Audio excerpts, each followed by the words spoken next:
Good morning. The subcommittee will come to order. Before I get into my statement, I want to indicate my displeasure and the lack of response from the Secretary of Homeland Security regarding a letter I sent for this hearing, October 7th, asking for information related to today with what we're going to talk about. I specifically asked about the number of containers inspected prior to arrival in a U.S. port, the percentage inspected after arrival, the different inspection methods used, and criteria used to determine increased or reduced screening. So basically, I asked them, how many containers do you screen? How do you screen them? How do you scan them? You would think that Homeland Security would have those numbers in front of them because that's what they do. In addition, I asked about the department's progress to meet the 100% container scanning requirement in the 9/11 Commission Act of 2007 for containers headed to U.S. ports. The information requested is relevant to today's hearing, and the department should have been able to provide a response within a 3-week lead time, roughly the same amount of time taken to develop the testimony we will hear from department witnesses today. Are any of you aware of the status of the Secretary's response to my letter? I guess will be the first question. Yes, sir. I'm aware that the letter has cleared the interagency with the departments within, and it's waiting for final approval at the department level. Of the numbers?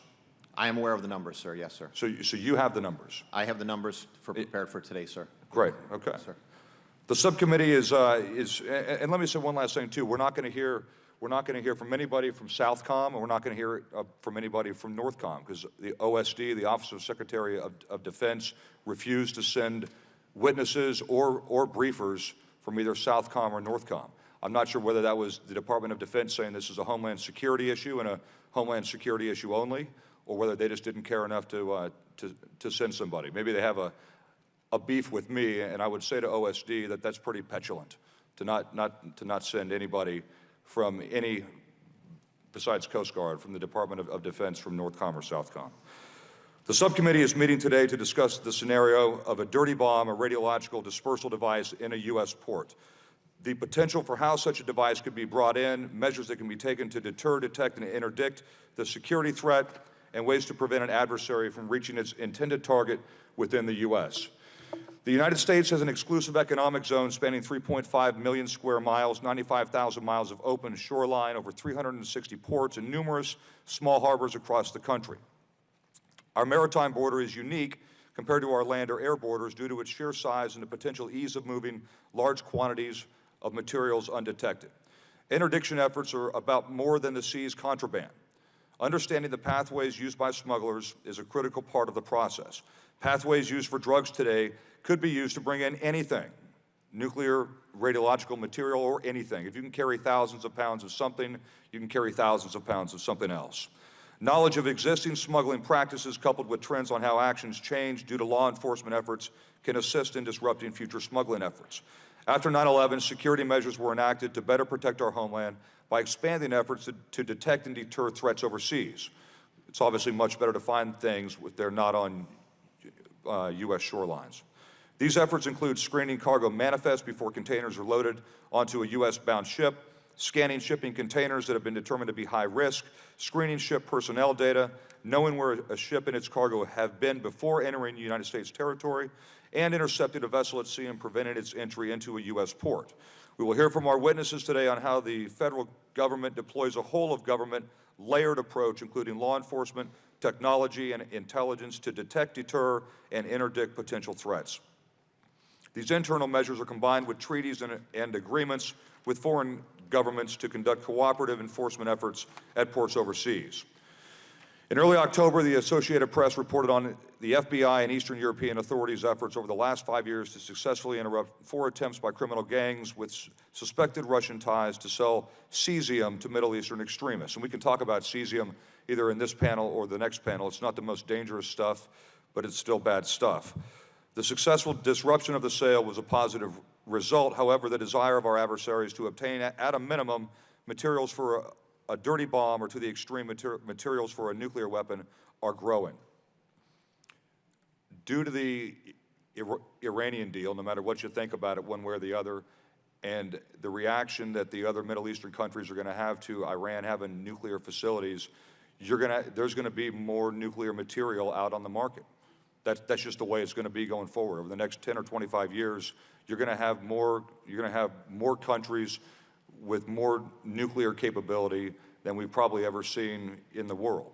And I think that that's why one of the reasons we're going to kind of start this series of hearings up is because the interdiction efforts by the Coast Guard and Homeland Security are going to be paramount. I mean, that is the only line of defense, not just the first line of defense that we have in this country.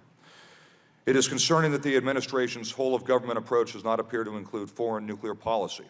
For an administration that proclaims to be anti-nuclear proliferation, we're heading down a path where our adversaries will have greater access to nuclear material. While this hearing is about preventing, deterring, and interdicting threats from coming onto our ports, it is important to be aware of how our foreign policies may conflict and potentially disrupt enforcement measures to keep our country safe. With that, I yield to Ranking Member Garamendi.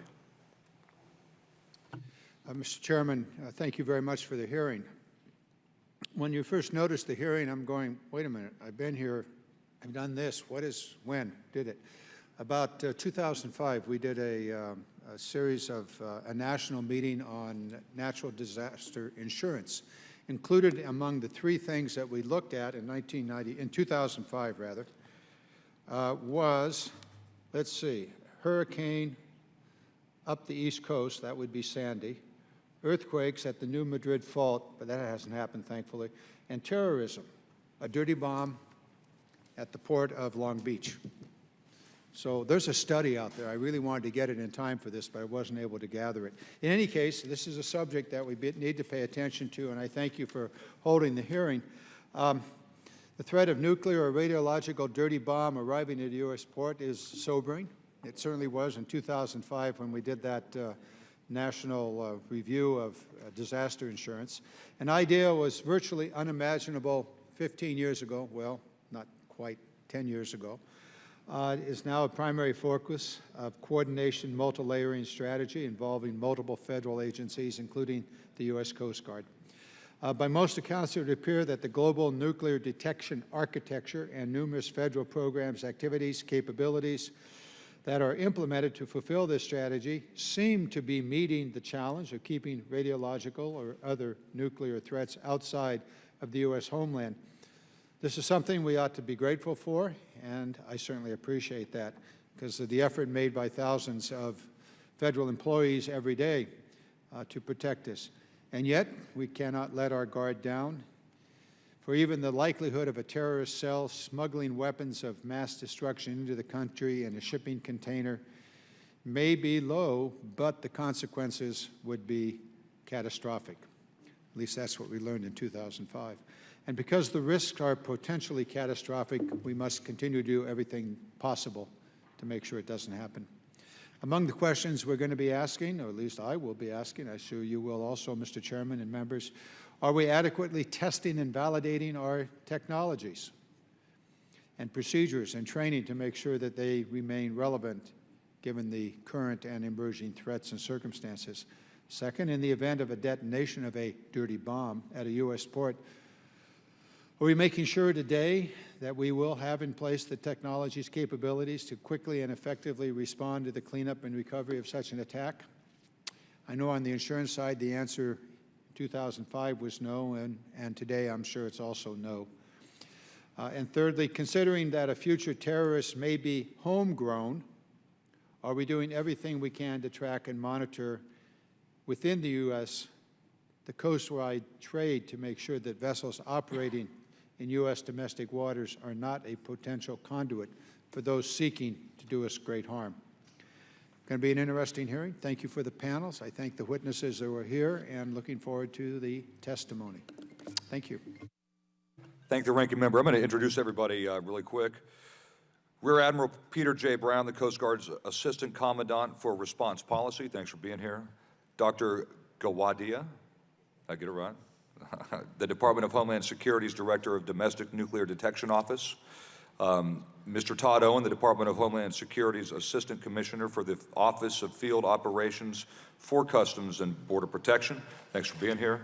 And Mr. David Moore, the United States GAO Director of Justice and Law Enforcement Issues for Homeland Security and Justice Team. And we'll start with you, Admiral Brown. You're recognized.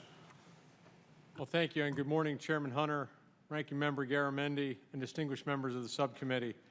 I'm honored to be here today to discuss the Coast Guard's role in the prevention and response to the arrival of a radiological dispersion device or dirty bomb into a U.S. port.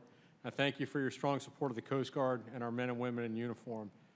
It's a pleasure to be here today with two of our most important partners within the Department of Homeland Security, Customs and Border Protection, and a Domestic Nuclear Detection Office. The nation is safer in no small part due to the partnerships that we have with these two organizations, and I'd like to personally thank both Dr. Gawadia and Assistant Commissioner Owen for their ongoing support and leadership. My complete statement has been provided to the subcommittee, and I ask that it be entered into the record. Mr. Chairman, through a layered security approach, the Coast Guard pushes border and port security out well beyond our nation's shoreline and the exclusive economic zone by fostering strategic relationships with partner nations to detect, deter, and counter threats as early and as far from U.S. shore as possible in order to prevent an attack on the homeland.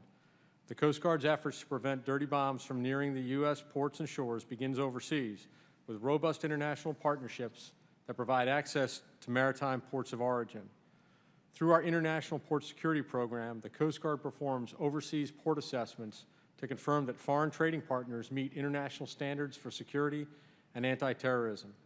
Since the inception of this program in 2004, Coast Guard personnel have visited more than 150 countries and approximately 1,200 port facilities.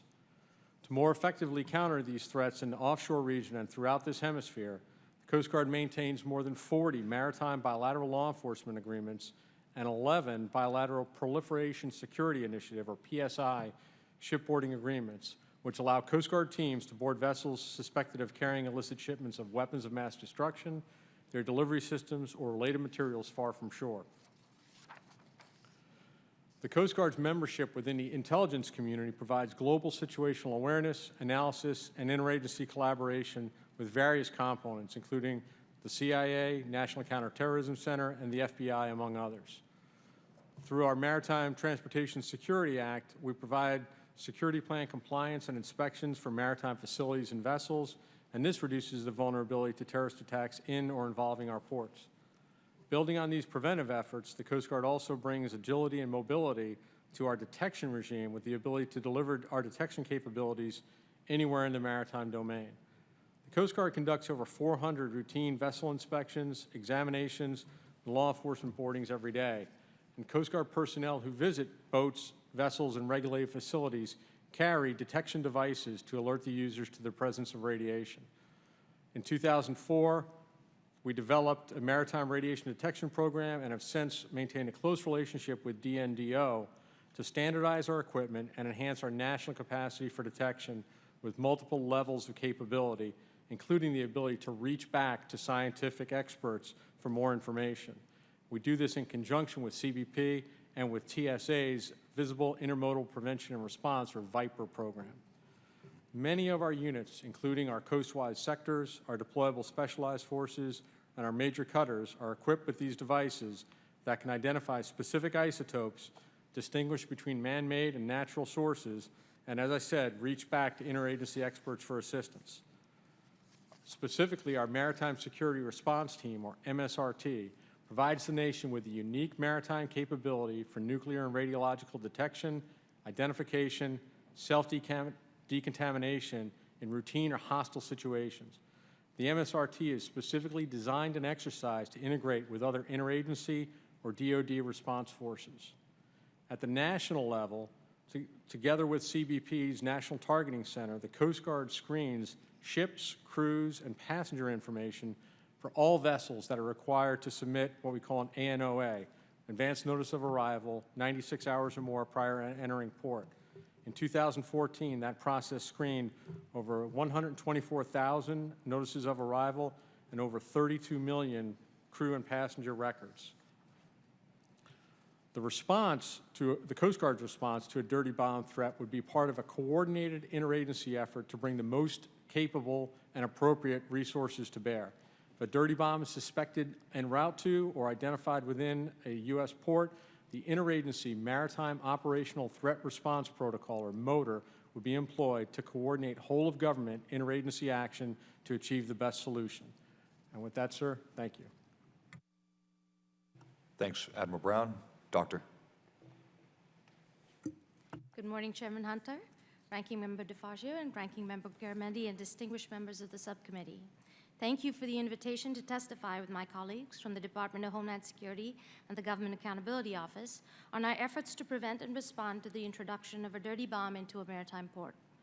An attack with a radiological dispersal device, that is a dirty bomb, at a U.S. port would have profound and prolonged impacts to our nation and the world. At the Domestic Nuclear Detection Office, or DNDO, we have a singular focus: preventing nuclear terrorism. It cannot be accomplished by any one agency, and in fact, it takes a whole-of-enterprise approach. And so DNDO was deliberately established as an interagency office and benefits from the support of detailees from across the federal government.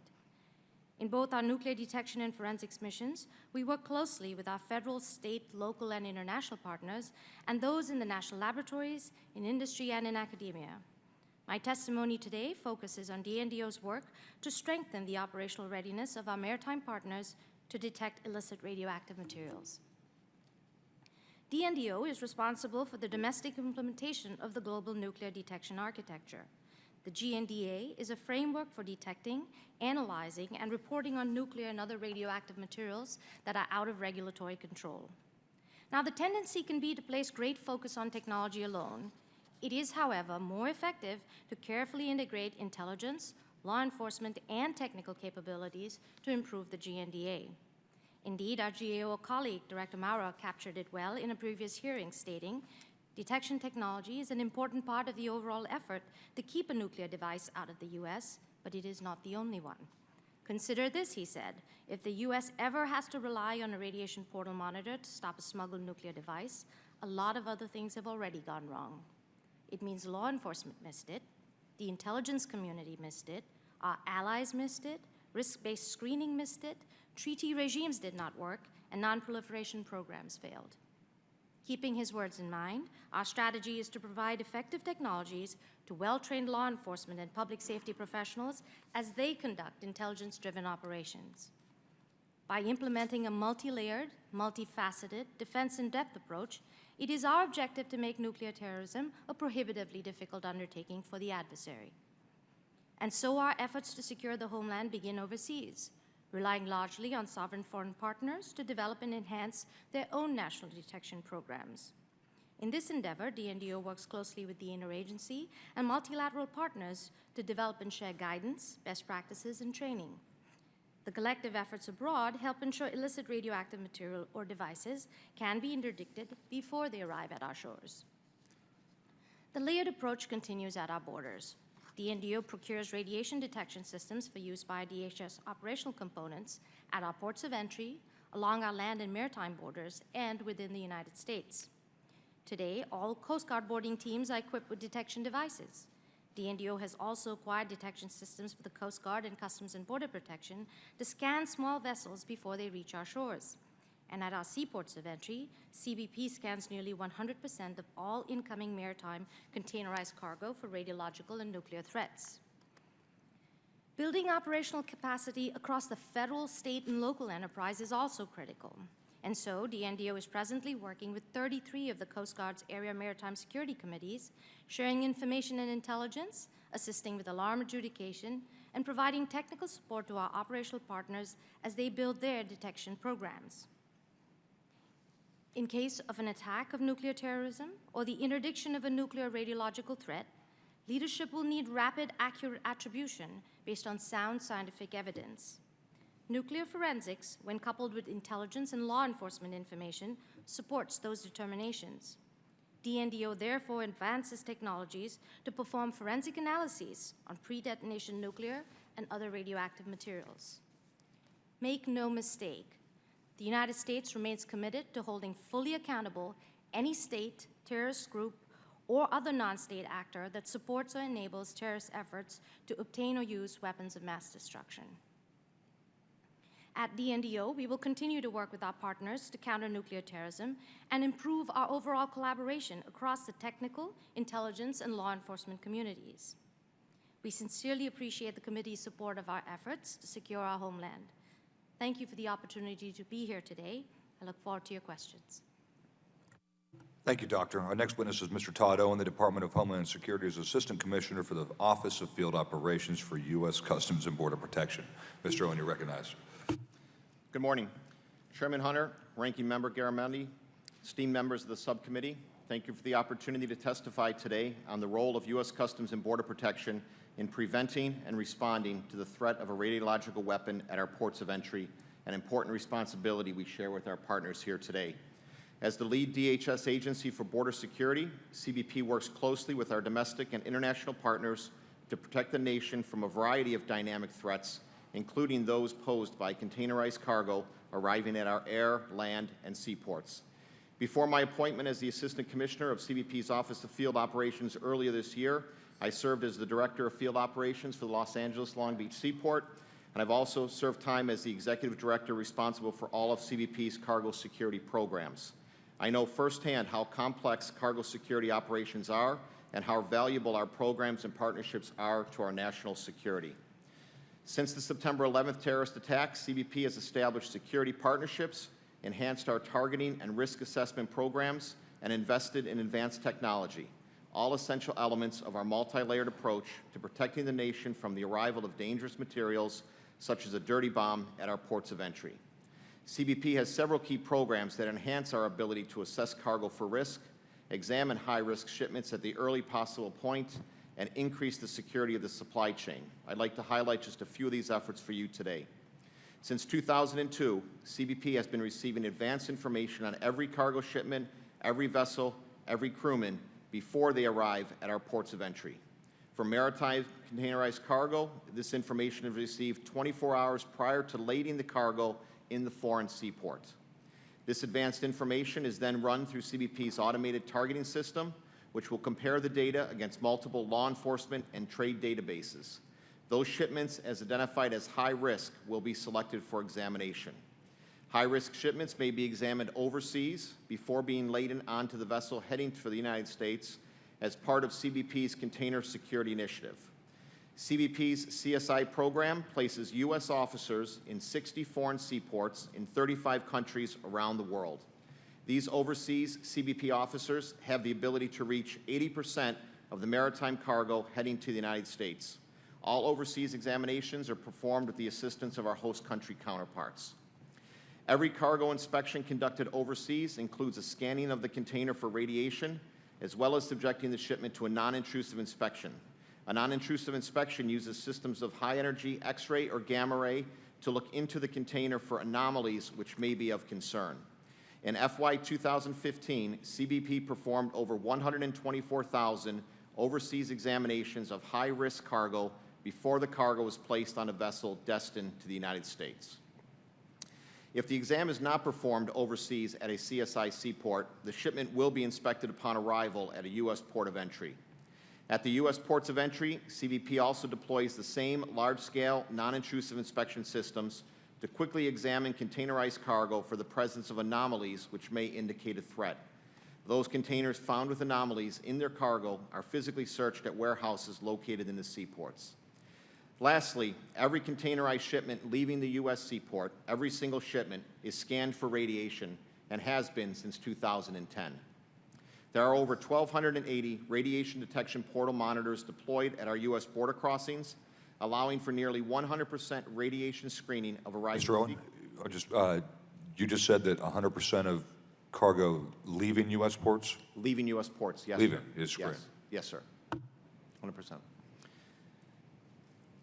So the 1,280 radiation portal monitors allow us to scan nearly 100% of the arriving sea containers, trucks, and passenger vehicles arriving from Canada and Mexico, as well as shipments in the mail and air cargo environments. So most Americans are unaware of this critically important security measure in place at U.S. ports of entry throughout the country. CBP's detection technology, targeting capabilities, and partnerships are strategically aligned to prevent the arrival of a dangerous weapon like a dirty bomb at a U.S. port. However, if such an event were to occur, CBP has established contingency plans and standard processes to ensure a coordinated and effective response. In the event CBP detects a suspected radiological material, all personnel are trained in secure, isolate, and notify protocols.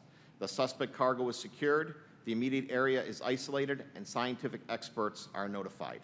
CBP scientists at the CBP Teleforensic Center in Northern Virginia will confer with the Department of Energy and, when necessary, refer the findings to the FBI to coordinate an appropriate response. Thank you for the opportunity to testify today, and I'm here to answer your questions. Thank you very much. And our last witness is Mr. David Moore, again, the United States GAO's Director of Justice and Law Enforcement Issues for the Homeland Security and Justice Team. Mr. Moore, you're recognized. Good morning, Chairman Hunter, Ranking Member DeFazio, Ranking Member Garamendi, and other members and staff. I'm pleased to be here today to discuss DHS's efforts to prevent a dirty bomb attack on a U.S. port. Preventing the smuggling of a nuclear or radiological device into the U.S. is understandably and deservedly a top national priority. And as we've heard from the other witnesses, there are a wide array of programs and activities at several federal agencies to help address and mitigate this threat. Mr. Chairman, my statement today focuses on one key aspect of this much larger effort: DHS's covert operations to assess its capabilities to detect and interdict the smuggling of nuclear materials into the U.S. Over the years, DHS has invested billions to develop, purchase, and deploy radiation detection equipment on our nation's borders, as well as equip and train DHS personnel on how to use this technology. DHS has invested substantially less on testing to see whether it's being properly used. For example, over a recent 5-year period, CBP spent $1 million for covert testing, and that's million with an M, and that spending covered all types of covert testing, not just nuclear and radiological. Now, it's very important to give CBP credit. Through much of that period and up to the present day, they were only required to do a single covert test per year. CBP took it upon themselves to do more than that, roughly 1 or 2 dozen a year. While CBP did more than required, this resource investment meant that they could not test every port of entry. In its covert tests, undercover CBP officers try to smuggle radiological materials through U.S. ports of entry. Basically, this is a real-world test of the equipment and the personnel using it. We found that CBP's testing provided limited assessment of its rad nuke detection capabilities. Specifically, the number of covert tests was not sufficient to make a generalizable assessment of all U.S. ports of entry. Over an 8-year period, CBP conducted covert tests at 86 of the 655 locations where testing could have been done. In addition, CBP's decisions on which locations to test were not based on risk assessments. That meant its covert testing did not prioritize the most dangerous materials, most vulnerable locations, and most critical equipment. For example, 31% of CBP's tests were done at fixed checkpoints within the U.S., not at ports of entry. We recommended that CBP use a risk-formed approach to help determine where to conduct its covert tests. CBP agreed and is in the process of doing just that. We also reviewed what CBP did with the results of its covert tests. Over a 5-year period, these tests found problems with officer noncompliance with policy, equipment failures, as well as officer error due to lack of training. The good news is that CBP followed up on systemic problems like these to ensure corrective actions were taken. However, they did not consistently track the status of actions to fix problems at individual locations. We recommended that they do so, and they have actions underway to do that. Mr. Chairman, in some respects, our findings on this program mirror some of the themes we've seen over the past several years. In general, the U.S. has made significant progress combating nuclear smuggling and enhancing the security of U.S. ports. In particular, we've made great strides since 1998, when the U.S. began deploying radiation detection equipment. At the same time, many of these programs could and should have been implemented better. Agencies sometimes failed to assess whether their programs were working as intended or did not fully integrate risk assessments into their planning. In some cases, agencies rushed to failure to deploy technologies before they were ready. Over the years, DHS and other agencies have implemented GAO recommendations to address these problems and, as a result, strengthen their programs. Looking ahead, Congress, DHS, and other agencies face some tough decisions. The multi-layered federal effort is complex, vital to our security, and certainly not inexpensive. As DHS and other agencies adapt to changing threats, upgrade or replace aging equipment, and enhance their capabilities, GAO will be there to provide Congress independent oversight of this critically important mission. Mr. Chairman, thank you for the opportunity to testify this morning. I look forward to your questions. Thank you, Mr. Moore.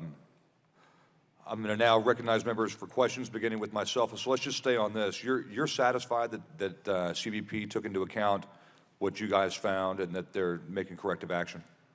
Yes, they took the findings from our report from last year very seriously. They put together a team of folks within CBP to address those recommendations, and they have actions underway to fully address them. They're not all the way there yet. We're working with them on that, but they have taken actions. So, thank you. Mr. Owen, let's start with the questions from my letter with the numbers. And what is the percentage of shipping containers inspected prior to arrival in a U.S. port?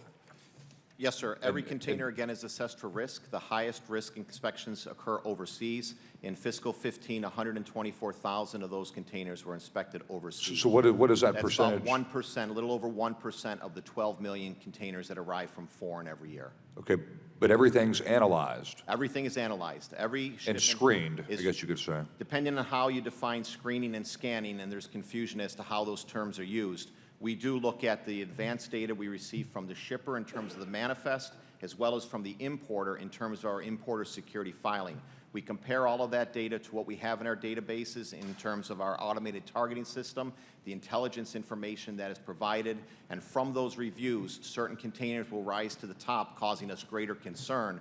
Those highest risk containers are the ones we look at overseas. So what happens when you look at like a country like UAE that they scan everything?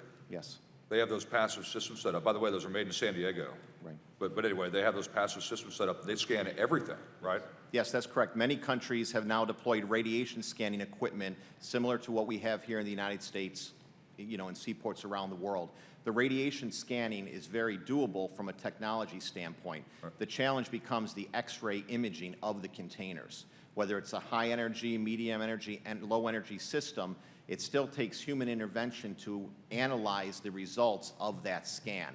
So you have a radiation portal monitor that's a very effective passive system. Will tell you if there is a source emanating from the container that's of concern. You then need to take it the second step to have the X-ray technology see what's inside. That is really the part of the process that slows things down. Most countries in the world use a risk approach like we do and only inspect those highest containers of concern through X-ray systems. Okay. What percentage are inspected after they get here? So 1% total. A actual little over 1% overseas, yes, sir. And then what percentage when it hits U.S. ports? Here in the maritime environment, it's about 2.7% on top of the 1%. So we're looking at a 3.7% overall in the maritime arena.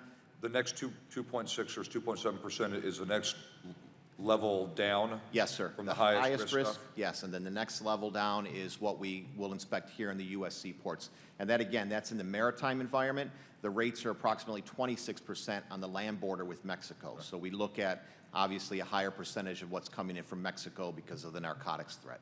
And when you use the risk-based assessment on where you should do this at, are there any ports in particular? I mean, do you, like Mr. Moore said, when you were doing your own testing, you did not use your own risk-based approach on where you were going to do that testing at, right? Right. Two aspects of this. Number one is high-risk containers will be examined at whatever seaport they come into.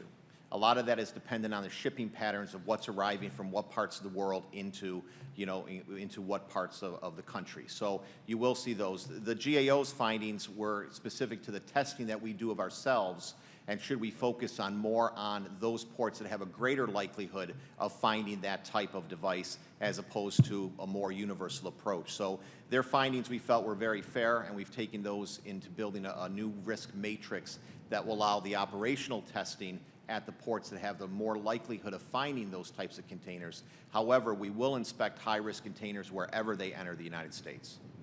So let me just get this, because in 2007, was it 2007 is when you all passed I wasn't in Congress in 2007. It said 2006, 100% of cargo will be inspected, right? Yes, that's correct. So what happened was everybody said that's impossible.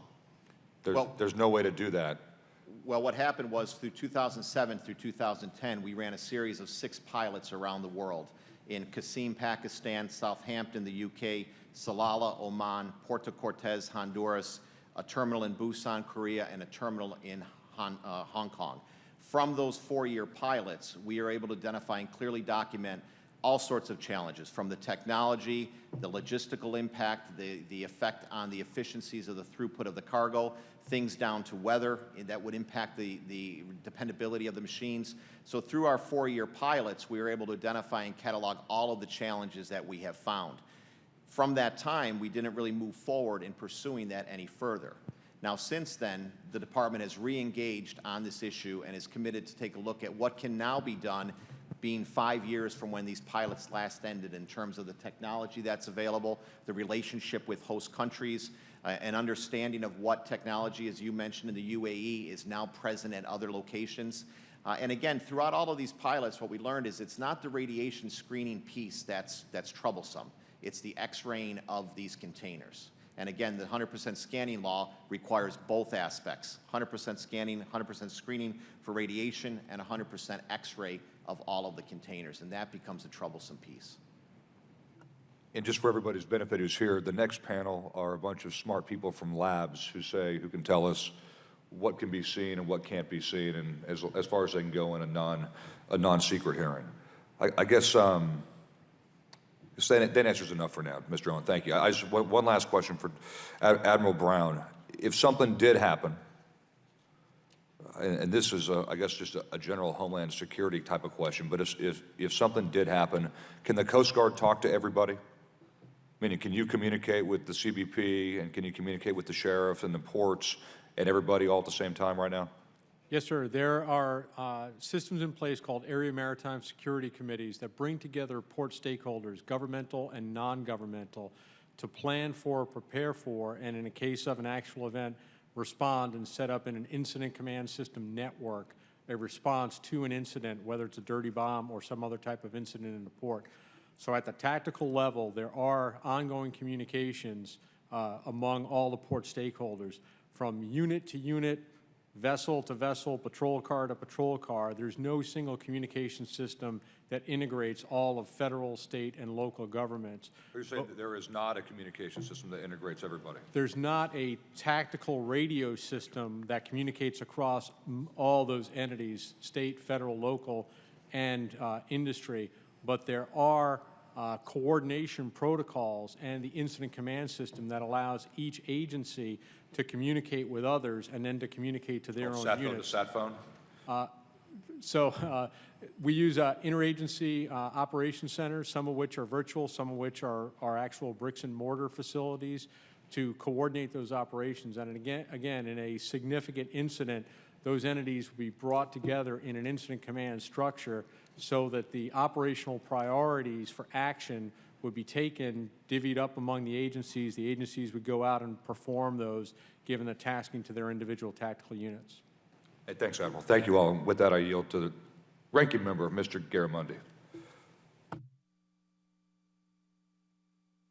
Want to start with Peter? Yeah, it's up to you. Oh, sure. Yeah. Peter, you want to go? Go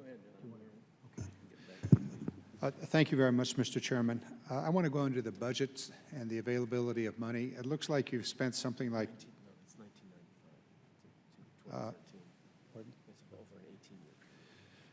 it looks like you've spent $2.4 billion on this overall project over the last, since 2013. Is that correct, Mr. Gowady? I do not have the exact numbers on at my fingertips, but across the enterprise, that sounds about right for the global nuclear detection architecture. I'll take that back. As since 1995 to 2013, $2.4 billion on the putting in place the technology. And the question for the three of you is this a money issue? That is not enough resource, not enough money to get the job done? Let's start with Admiral Brown. Sir, I'd say that one of our challenges remains coordination. We've got a great thing going now with DNDO, CBP, TSA, and within our department, as we've implemented the unity of effort goals of the Secretary, one of the areas in which we are applying greater effort is to coordinate the acquisition of technology so that the physical devices that we're using and the doctrine and the tactics by which we use them are similar and coordinated across multiple agencies, and DNDO has the lead in that. So in your annual budget request to Congress, do you need more money or less money for this specific purpose? Sir, for this specific purpose, we run our requirements through the department and through DNDO. Okay. Good morning, and thank you for that question, sir. We at the Domestic Nuclear Detection Office, we are the strategic sourcing partners for this particular mission in the department. What that means is we have the responsibility to bring in all the requirements from all the operational components, work with the department's Joint Requirements Council, and allocate the right resources to meet the mission need. Very recently, we did something for the first time in the department. We pulled together requirements from across the agency and made a single purchase, not just for the equipment itself, one particular unit, thereby standardizing the unit across the capability across the operational components, but also the maintenance contract. In the long run, this will save the department a good bit of money. So that has helped, certainly. I would put in a slight plug for your efforts to pass our budget. The continuing resolution, sir, would put a significant clamp on our ability to support CBP in particular to replace some of the aging radiation portal monitors and support operations at high-volume ports. Yes, back to sequestration and continuing resolutions. Mr. Owen. Sir, and similar to the Coast Guard, we define our operational needs to DNDO, who then will survey the technology that's available and procure those equipment on our behalf. So their funding purchase the equipment that we need in terms of rad nuke detection. Okay. Most of this has been dealing with dirty bombs. There's another whole aspect of this radiological material control that's over in the defense budget and the Department of Energy budget, having to do with the international transshipment and the effort to address that. I'll note that in the House version of the NDAA, we cut that budget, which would seem to be unwise. I understand that the recently vetoed bill increased it at the Senate level, perhaps still insufficient. I do note that we are spending some $30 million this year on an East Coast missile defense system to protect us from an uranium nuclear bomb. And that's a $3.5 billion investment, should it ever come to pass, and another $1.2 billion annual investment in missile defense systems. So the question for the three of you is we more likely to see a missile incoming or a bomb in a tugboat or a fishing boat or in a container? Mr. Owen? A dirty bomb or otherwise bomb? I think the likelihood of a dirty bomb is mitigated by several factors, beginning on the international arena, as you mentioned. The presence of radiological detection equipment at ports of entry or border crossings throughout the world is much higher. There's also the logistics aspect of international shipping. If you actually have your hands on a dirty bomb, you turn it over to a truck driver who's going to take it to the port will turn it over to a terminal operator who will turn it over to a carrier will put it on the vessel. That vessel may move to other ships, other ports where it is offloaded. You lose control of your asset. So I think the nature of that works against supporting a dirty bomb in that container. So there's much more detection than we've had in the past. And you would also, again, lose control of your asset for some time as it goes through the shipping channels. I think there's probably other scenarios where you retain control of that asset that may be more of a greater threat. For example? General aviation, small boats. Admiral, small boats? So- General aviation? I would tend to agree with Mr. Owen's assessment, sir. I think the answer to your question probably would better come from the intelligence community, but I would say that in addition to the dirty bomb scenario in a container and the challenges associated with delivering one, that some of the other threats we'd face would be from smaller boats, and whether they were radiological devices or other improvised explosive devices or small arms attacks, those are another area of port security that we take very seriously. I think most of this hearing is going to be focused on other than that, but it would be useful for us to focus on that. I know we've had some previous testimony in other hearings about that piece of it. My time's expired. I thank you very much, Mr. Chairman. Yield back. Thank the ranking member. Mr. Gibbs is recognized. Thank you, Mr. Chairman. Thank you for the witnesses and all the work you do to protect this country. I guess, Mr. Owen, a year or so ago, some of us had the opportunity to visit the Shanghai port and Hong Kong port, and we saw at Shanghai that, I guess, the radiation detectors, the container semis coming through there. I think they were probably put in place in the early 2003 period after 9/11, correct? What is the status for monitoring their effectiveness, their wear and tear, and the lifespan? And then if to replace them, is there a plan? Or if there's newer and better technology, is there a plan for replacement? To the ports in Shanghai or to the Well, US? in general, I just saw that in Shanghai, but Right. We started deploying that equipment here with U.S. Customs and Border Protection in 2002. So it was right around that time that you'd see this equipment deployed nationwide or around the world. We anticipated about a 10 to 15-year life cycle at that time. This technology was new. We didn't quite know what to expect. It's held up very well. It's been the workhorse of radiation detection in our seaports. They are now coming towards the end of that life cycle, so we do need to replace them. There is better technology that, or the algorithms that support this technology has advanced from where we were in 2002. The original equipment, again, just speaking for Los Angeles, Long Beach, the equipment that was deployed would receive about 300 to 400 radiation alarms a day of the roughly 13,000 containers that enter LA Long Beach on a given day. Those were all non-threat materials, naturally occurring radioactive materials, medical isotopes, those types of non-threat. With the new algorithms that we now have within our radiation portal monitors, we've reduced that number to about 35 to 50 alarms a day. So about an 86% reduction by having science advanced in the last decade and where the algorithms are in 2015 as opposed to where they were in 2002. so there's a plan in place to, to replace those, just like a private sector does in business, There's like a refresh of all the yeah. algorithms behind the Okay. radiation portal monitors here in the States that have been taking place for the past year and a half. I would assume globally that same type of activity is underway. I also want to ask you, I believe, if my memory serves me right, there's like a certified program of shippers where, because, stuff like, for example, coming out of China, there's a lot of containers coming out of China, obviously. And if you got shippers that you work with all the time, they're credible, that go through a certain procedures, you can certify Right. those containers. There is the Customs Trade Partnership Against Terrorism program that we work with not only vessels, but as well as importers, manufacturers, truckers.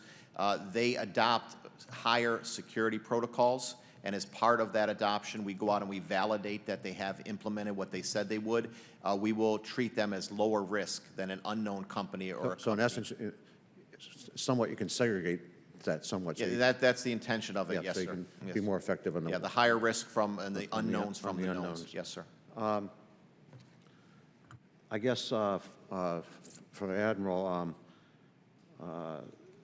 when smugglers, once a specific pathway for smuggling is intercepted, how often is that used for interdiction? When you find something, is it you shut it down? Does it open back up later on, or the pathway? Transnational criminal organizations, sir, are very resilient. They react when we are successful, and so they will move the geography of their smuggling. They will sometimes change the conveyance and the timing in ways to try to thwart us.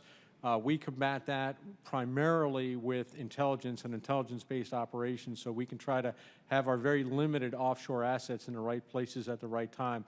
I would say, though, that I started my career as a boarding officer in the Caribbean in the mid-1980s, and just this week, we interdict fishing vessels and go fast. They're trying to get from South America toward Puerto Rico on the U.S. Virgin Islands. So criminal organizations, in my opinion, never completely give up on something that works for them, and so we continue to monitor those same threat pathways even 30 years later. I have a question. I think it was just mentioned earlier, the real challenge is small aviation and small boats, offshoring from somewhere else and getting through. I think, it'd be a real challenge. And I don't know how you handle that, but it's got to be a real challenge. Do you want to say something, Doc?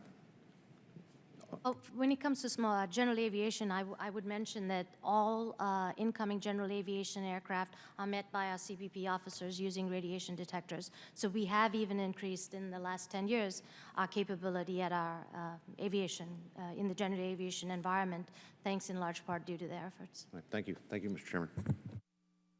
Thank the gentleman.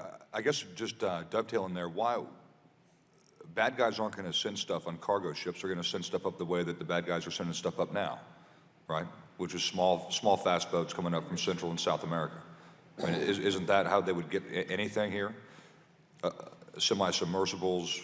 There's meaning. Do you think we're putting too much priority on the shipping container portion when the bad guys send all the drugs up in small boats that go fast, that are hard to interdict, of which we only get, what was Southcom's number, 30-something% total of the 100% that we know of coming across, or coming up from South and Central America, right?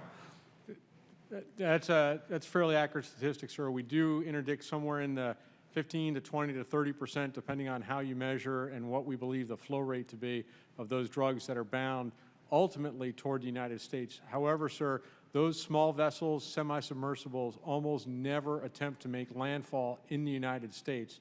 The era of a go-fast vessel going from the Bahamas towards South Florida, or a fishing vessel going from Colombia all the way to the Florida Keys, are long over, sir. Most of the drugs that leave South America first make landfall somewhere in Central America and then take land pathways toward the border in much smaller packages, much more difficult to detect. So the success that we have using offshore aircraft, highly capable offshore cutters, that really takes those big, the multi-ton loads out of circulation. And because of the success that we've had over those past decades, we see very few drug smuggling vessels actually arriving in the United States. Small amounts of marijuana landing in California, some small amounts, relatively small amounts of cocaine and marijuana landing in Puerto Rico. So that particular pathway from South America toward the United States is not really a full maritime pathway. And so we don't see a significant threat of nuclear material along that pathway in the maritime. Certainly it could be exploited. It would have to make landfall somewhere in Central America and then move on land pathways toward the U.S. Okay, I got you. Thank you. And we are honored today to have the ranking member of the full committee, Mr. DeFazio, who's recognized. Thanks, Mr. Chairman. Thanks for holding this. I served 8 years on Homeland Security, and a lot of these programs were very much a work in progress when I served there. At GAO, have you audited the CT-PAT program lately? I mean, when I served a number of years ago, we found significant problems in the integrity of that program. Yeah, that's right. We looked at that program roughly 2008. We have an ongoing review that just started just a month or two ago. So it's still underway, and we're very far from having our final findings, but we'll be happy to come up and chat with you about what we're learning along the way. Okay, thank you, because that was a major vulnerability previously. Now, Admiral, in terms of, you say that under the NOA, you're going to have the registered owner of the vessel. Real registered owner or a front? I mean, when I was in Malta discussing these issues when I was on Homeland, they were like, no way we're going to give you the names of the people who own these ships because we'll lose all of our business here. You know, that's what we provide. We provide cover. Has that changed, or have we gained the names of the real owners? Sir, we typically get corporate names and holding company Which names. are double blind, triple blind, and at lawyers' offices, yes. Yes, sir. So what we scan against are the names of all of the ownership entities associated with the vessel, with the containers, and with the crew members and their hiring. So those are some of the areas that we look at to try to see beyond the individual names of the people on board or the company that's shipping a given container, but we try to look at all of the corporate entities and their history behind the vessel itself, its cargo, the ports that it's been in, and the crew members and the hiring practices as well, because we see some characteristics of companies that are engaged in the hiring of mariners that may be more problematic than an individual mariner, him or herself. Okay, thank you. Dr. Guardia, you mentioned the radiological monitoring of all GA aircraft coming in. What are we doing in a maritime environment for ships or boats or even large pleasure craft that cross international borders into the U.S.? So as I mentioned in my opening statement, so all Coast Guard boarding teams carry radiation sensors. So all the boardings that the Admiral mentioned certainly include the radiation detection element. We have also worked with our CBP and Coast Guard partners to give them some capability to detect at standoff ranges for small vessel scanning. So whether they're scanning a marina for a 4th of July event, or they have some basis or some reason to go up out at sea to look at a particular small vessel, they have now capability, not just that they can carry on their backs, but in their boats as well. The Coast Guard also asked us to look at detecting from above. So we have a very interesting research project where we are looking at the ability to equip Coast Guard's fixed wing and rotary craft with detection systems so that they could scan out at sea from above as well. Excellent, that would be great. Admiral, on the AIS, and I mean, what about an exchange, a theoretical exchange at sea? I mean, you've had maybe the containers have been scanned, we know the risk, but a ship stops at sea and exchanges a container. I mean, theoretically, I guess if someone was watching every vehicle's AIS at every moment, you would know that, you know, perhaps these two ships came in very close proximity and there seemed to be no movement, but I mean, we're not doing that. Right, and that type of rendezvous at sea, while it would be, I think, extraordinarily uncommon in a container ship environment, is a common thing we see in drug trafficking. And so we use a variety of systems, AIS being one of them, to try to detect if a vessel lingers somewhere for a longer period of time than expected or deviates from an economically viable route. So using AIS systems and other national sensors that are available, I think we would be able to detect if a laden container ship deviated from its track or significantly delayed en route in a non-economical way, and we would be able to then decide how to target that vessel either offshore or once it arrived in port for additional scrutiny. Okay, all right, thank you. Thank you, Mr. Chairman. Thank the ranking member. Mr. Sanford is recognized. Thank you, Chairman. Couple questions. One is, I noticed that you'd said that we monitor every container on the way out. Who cares? Why? We scan every container before it leaves the port of entry, before it enters the commerce of the United States. No, but you said it on the reverse, on the way out of the country. No, the way out of the seaport. Out of the seaport? Out of the seaport. On The- its the way radiation- still in? No, the radiation portal monitors are positioned at the exit gates of the seaport before it gets on the roads and leaves the seaport environment. To enter the United States. To enter the United States. So we're not monitoring on the way out, so I misunderstood that. You mean our exports? Correct. No, we're not radiation Got it. screening Okay. exports. No, sir. I guess, you know, in the post-9/11 environment, I wouldn't call it overreaction. It was, warranted reaction based on the tragedy that occurred on 9/11. But what we all know, whether from a civil liberty standpoint, from a variety of different standpoints, there was probably overreach in some cases because of operational things were just flat out impossible to get to. And in other cases, from a cost standpoint, they didn't prove that effective in deterring whatever it was that we were trying to deter in that particular sphere. And I guess as I listen to this, my question would be along the same lines. I mean, if you look at the briefing material, it says with a dirty bomb, there's really not enough radiation to kill people. You look at the logistical component in terms of the improbability of use, in that somebody trying to do it that way would, as you put it, lose control of their bomb. You look at alternatives to sort of masking where one would come from in terms of rendezvous at sea or other things. It becomes a relatively low probability vehicle, but we're spending a couple $2 billion a year, as I understand it, you know, in the gestalt on these different programs.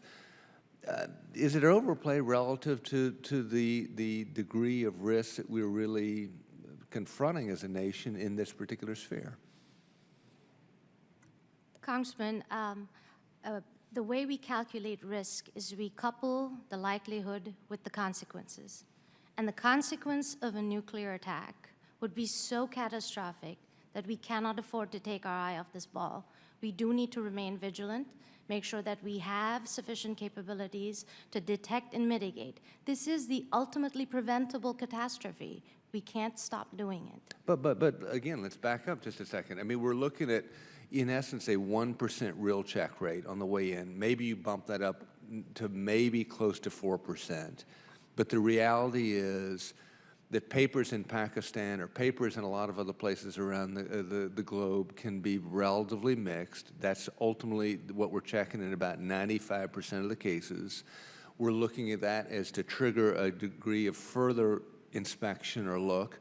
And that further inspection look is at less than 5% rate. So you'd say the consequences are catastrophic, but we've already determined that we can't inspect every container. We're not doing so.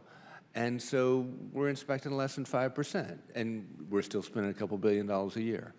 So, I apologize, sir. I was thinking about the nuclear threat writ large. We Right. do need, I could not agree with you more. We need to level our investments across all the pathways, across all the layers, so that we are not over-strengthening any one element of our transportation system or the ways and means things can come into the nation. Well, We need to- I see I only got 1 minute. Let me just come at you from a different angle. I guess what I'm saying is this.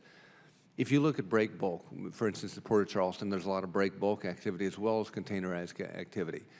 The overwhelming majority of our inspection seems to be at the containerized level, not at the break bulk level. So if you wanted to bring something in bad, seems like you could do it break bulk.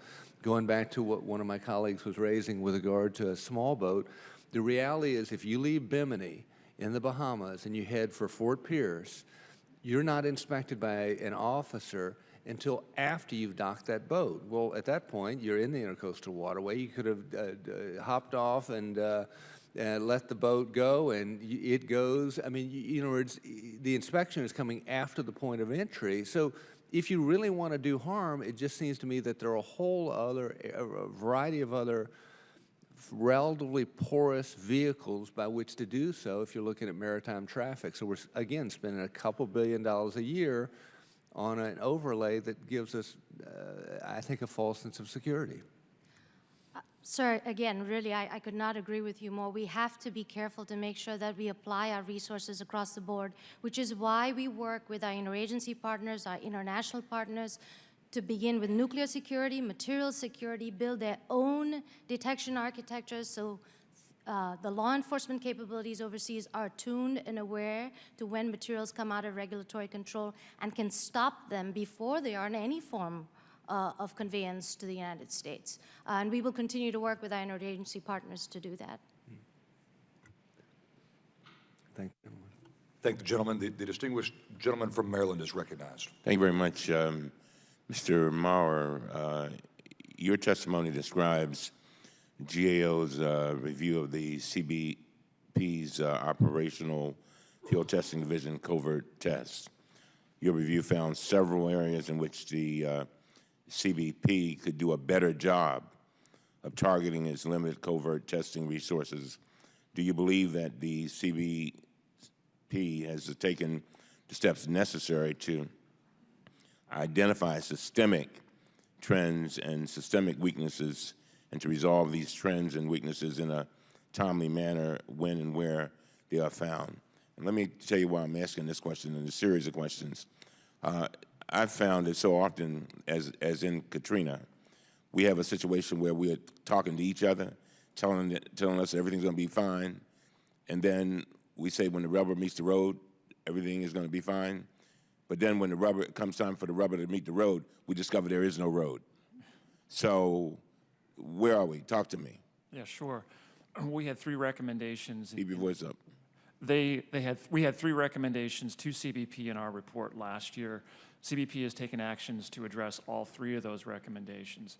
So they've taken actions to try to use a more risk-based approach to target their limited resources for covert testing to areas that are of higher risk or on the technologies that are a little more that were more costly to deploy and to use.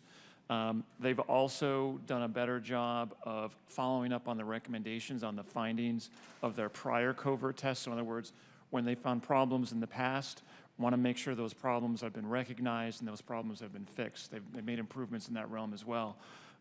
They haven't done enough quite yet for us to consider those recommendations closed, but they are very close, and we're pleased with the progress they've made. It's only been about a year since our report came out. Now, is the deployment of DHS's screening and detection capabilities across our nation's seaports done in a manner that corresponds specifically to the varying threat levels and scenarios at each port? Or is the deployment simply based on a single standard that all ports are to meet, and if so, are all ports meeting the standard? The radiation detection equipment is deployed to ensure that every single container is scanned for radiation before it leaves the port and enters into the United States. So from that perspective, DHS is making investment decisions to ensure that everything is looked at before it's entered onto the roads of the United States. Now, Admiral Brown, can you please discuss the steps being taken to counter the risk posed by the smuggling of people on board vessels arriving at U.S. ports, and what trends are you observing in human smuggling and on board vessels? Okay, thank you for that question, sir.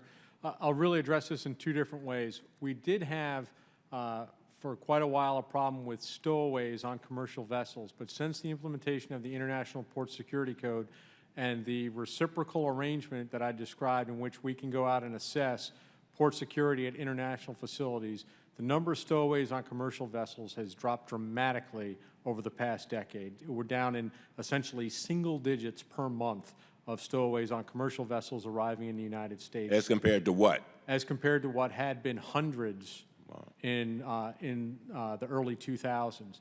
And the fiscal responsibility for the repatriation of those stowaways is on the shippers and shipping companies. And so the shippers and the ship captains are highly incentivized to prevent stowaways from coming on board. So that problem has been mitigated substantially with a combination of international standards and appropriate financial incentives.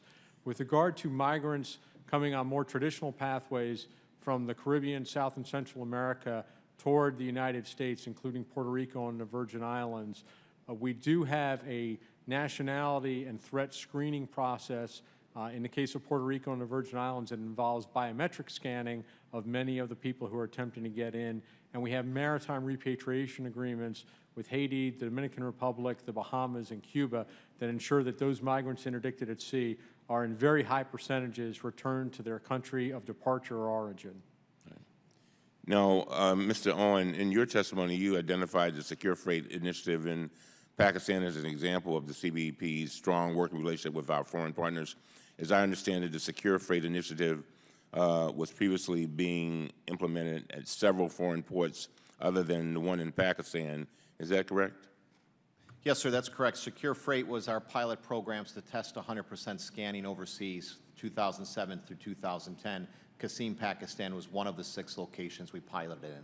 I see my time has expired, so I'll have some questions in writing. Thank the gentleman. Ms. Hahn, my colleague from California, is recognized. Thank you, Chairman Hunter, Ranking Member Garamendi. Thanks for holding this hearing. This has been of a huge concern for me, really since 9/11. I actually, when I came to Congress, I started the Ports Caucus because ports, I think, are so important to this country. They're the main economic engine. And yet I always had a sense that after 9/11, we spent a little more time, effort, and money on securing our airports than we did our ports. And when people ask me what keeps me up at night, it's a dirty bomb at the port of Los Angeles or Long Beach. You know, ships make 50,000 calls a year on our U.S. ports. They carry 2 billion tons of freight, 134 million passengers. They're incredibly important, and one dirty bomb at Long Beach, LA, which accounts for about 44% of all the trade that comes in this country, would be disastrous. We were able to finally quantify what those ports meant to our economy in 2002 when there was a labor dispute and the workers were actually locked out for 10 days. Everyone finally figured out that the closure of the West Coast ports accounted for about $1 billion a day to our national economy. So I am concerned, and you know, I applauded Congress when they passed the 2006 Safe Port Act and wanted 100% scanning of all cargo containers. And as we're hearing today, we're around 3% of scanning. Screening is very different than scanning. And we keep, moving that deadline. No one really seems to believe that we can ever do 100% scanning. And so that deadline just keeps being bumped down the road. But it makes me extremely nervous. And all the scenarios that you all are saying never could happen, like, we had a panga boat that made land in Rancho Palos Verdes, about a mile from where I live, not too long ago. And do you all remember in 2002 and 2003 when ABC News smuggled depleted uranium through the port of New York and the port of Long Beach? No one detected it. It was in the size of a soda can. It was shielded by material that was bought off the shelf. And no one detected that in either port. So I get that with resources, we're doing this layered approach and risk-based approach, but I am still very concerned that we are not scanning. And by the way, there's a big gap between when they come into port and then scanning them before they leave on a truck. I'm worried, and I thought this hearing was about what could happen at one of these large ports, a dirty bomb exploding. Not to mention the lives. We have 5,000 men and women that work on the docks at Long Beach and Los Angeles every single day.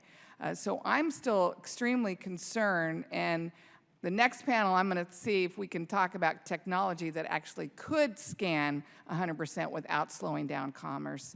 But I'm worried, and I think part of why our ports are vulnerable to this kind of terrorist attack is because of the disruption that it would cause to our national economy and the global economy, and also because I'm not convinced all of our ports in this country have a good recovery plan if, in fact, something like this happens. So I was going to ask Rear Admiral Brown, what are you doing to work with ports in their recovery plan?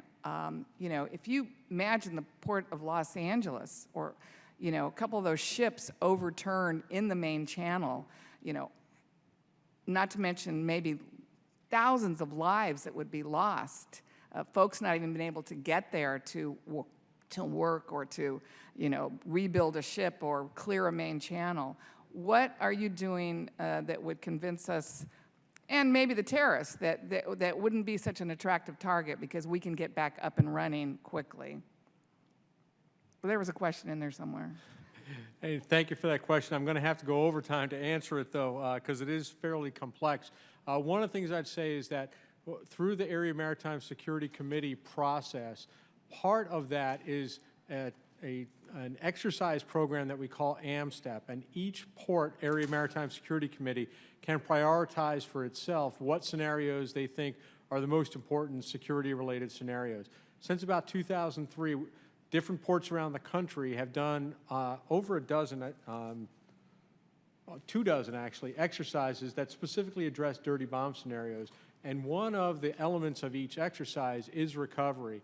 We've learned through a variety of real-world events that the resilience of the maritime security system is vitally important to our population and to our economy. And so we've developed a process called the Maritime Transportation System Recovery Unit, or MTSRU, that we've used in response to Superstorm Sandy. We used it actually in response to the Haiti earthquake, recognizing that you don't feed the country or its economy through an airport, but in fact through the seaport.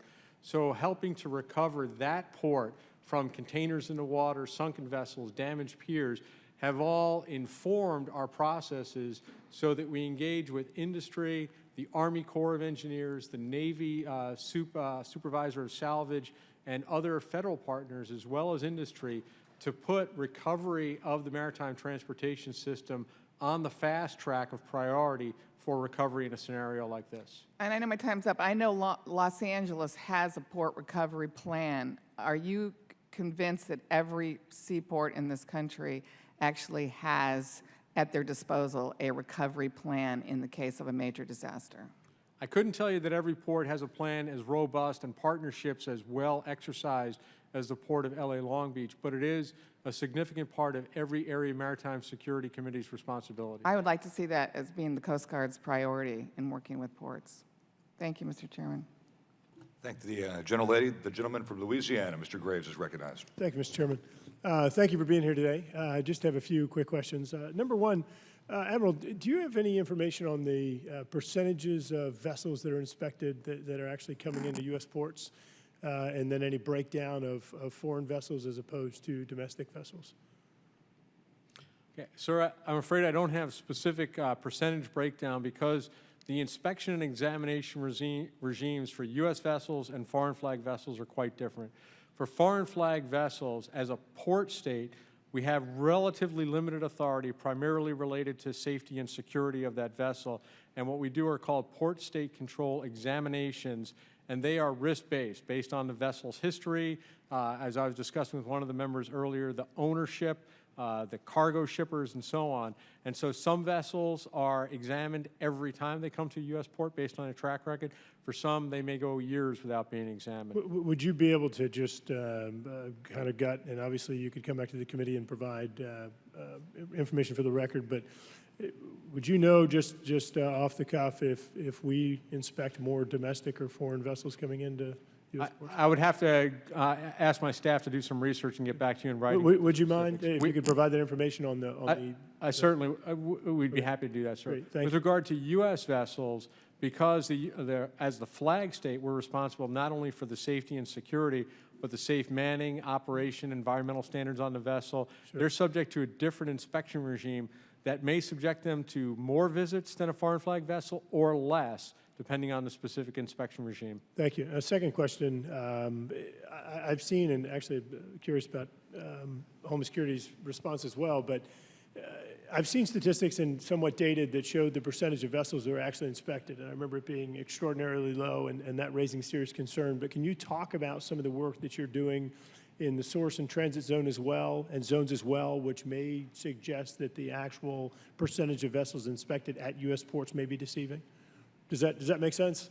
It certainly does, sir. Okay. And how that relates to transnational criminal organizations? certainly. So with regard to both security, with regard to a dirty bomb, the main subject of this hearing, but also with regard to protecting our borders from other transnational threats, our operation is based on layered security, where we attempt, and I've described earlier some of the partnerships that we have with regard to port security, to inspect port facilities for their security regime overseas. With regard to specifically the source and transit zone for narcotics, we also have significant partnerships with countries in South and Central America that allow us to board their flagged vessels on the high seas, recognizing that many of these nations don't have robust Coast Guards or navies with the kind of offshore capability that we have. And so those partnerships allow us to detect and interdict drug shipments very far offshore. In the case of one interdiction that I made as CEO of a major cutter, over 1,000 miles west of the Galapagos Islands, with drugs that were destined for a maritime landing in Mexico, but then ultimately for the United States. So we do, using our long-range aircraft, our long-range cutters, and detection and monitoring capabilities of the Department of Defense and other partners, we attempt to identify those targets as far away as possible, interdict them as far away as possible, but then whenever we can, prosecute in the United States. So we not only take the drugs off the market, but we attack the criminal network behind those shipments. I'm not sure if any of the Customs or DHS or any of you folks care to? No, in terms of your vessel inspection question, I'd just like to note that every vessel arriving from foreign are boarded by U.S. Customs and Border Protection officers to take care of the immigration admissibility issues. So there is a federal law enforcement presence on each one, not to the level of inspection for the issues that the Coast Guard looks for, but to determine the admissibility of those crew. Great, thank you. Commissioner Owen, I'd actually like to ask you one other question. You know, whenever I look across government, you obviously have local law enforcement, you have state, and you have federal law enforcement entities that are out there. In the state of Louisiana, particularly in the Baton Rouge area where I'm from, the Poincaré Parish Sheriff, we have parishes instead of counties, has formed this organization known as JTF7, Joint Task Force 7, that initially was 7 of the surrounding parishes, sheriffs that were all grouped together, and they were doing a lot of maritime security work. What role do you see in those folks playing, considering they're on the ground, they have better coverage in many cases than some of your folks do, but what role do you see them playing in port security, maritime security as we move, as part of the overall system? Yes, absolutely. I mean, our presence is limited in some of the ports, especially in some of the parishes. I was the port director in New Orleans for 4 years, so I understand the parish system and the important role that the local county sheriffs will play in assisting us is that additional presence as to what's taking place. They will often come in contact with individuals that may be of concern as to what they're doing in those seaports. They'll notify us, we'll respond out. So very strong working relationships, particularly in small communities where all of the law enforcement community have to rely on each other because no single entity has the resources that they need. So clearly a strong role for that state, federal, local partnership. Great. Thank you. If the chairman will, sure. Well, I'd just like to add that we certainly believe very strongly in our state and local partnerships, and we have been working with our area maritime security committees and also with our state and local partners in law enforcement, particularly in your backyard, to build capabilities across the state public safety and law enforcement agencies. In fact, today, all 50 states, we have engaged with all 50 states to build, beginning to build capabilities across our nation. Great. Thank you very much. I just want to make note that Sheriff Torres, who leads this thing, called me and told me a while back that apparently Homeland Security was no longer allowing the 7 or 8 sheriffs that are all part of this task force to apply for a Homeland Security grant jointly, that they were required to separate out. I'm not sure of the status of that, but just want to put it on your radar. Thank you. Thank the gentleman. Ms. Brownlee, my colleague from California, is recognized. Thank you, Mr. Chairman. I think my first question is to Mr. Maurer. I represent a small port, but a deep water port on the coast of California, Port Hueneme, and a lot of automobiles come through that port. So big ships come in, and there's 6,000 automobiles coming off of those ships. And so I was wondering if the GAO had reviewed the screening procedures for non-containerized cargo versus containerized, and if you had any specific recommendations for improving screening for non-containerized cargo. Yeah, most of our work has been focused on containerized cargo because I think that's where the bulk of the federal investment has been. But I think as from a larger perspective, we have done work looking at the much broader interagency effort to make sure that terrorists and nation states aren't getting their hands on radiological material or nuclear material and that would allow them to construct a device and bring it into the United States through whatever mechanism. So one of the themes of our body of work has been that the technology and the screening procedures are very important, but there's all these other programs that are designed to secure the material at the source or to work through treaty regimes or to ensure that we have a robust intelligence community or law enforcement presence that's sharing information among federal, state, and local partners to identify plots well before someone's able to construct a device and bring it into a port.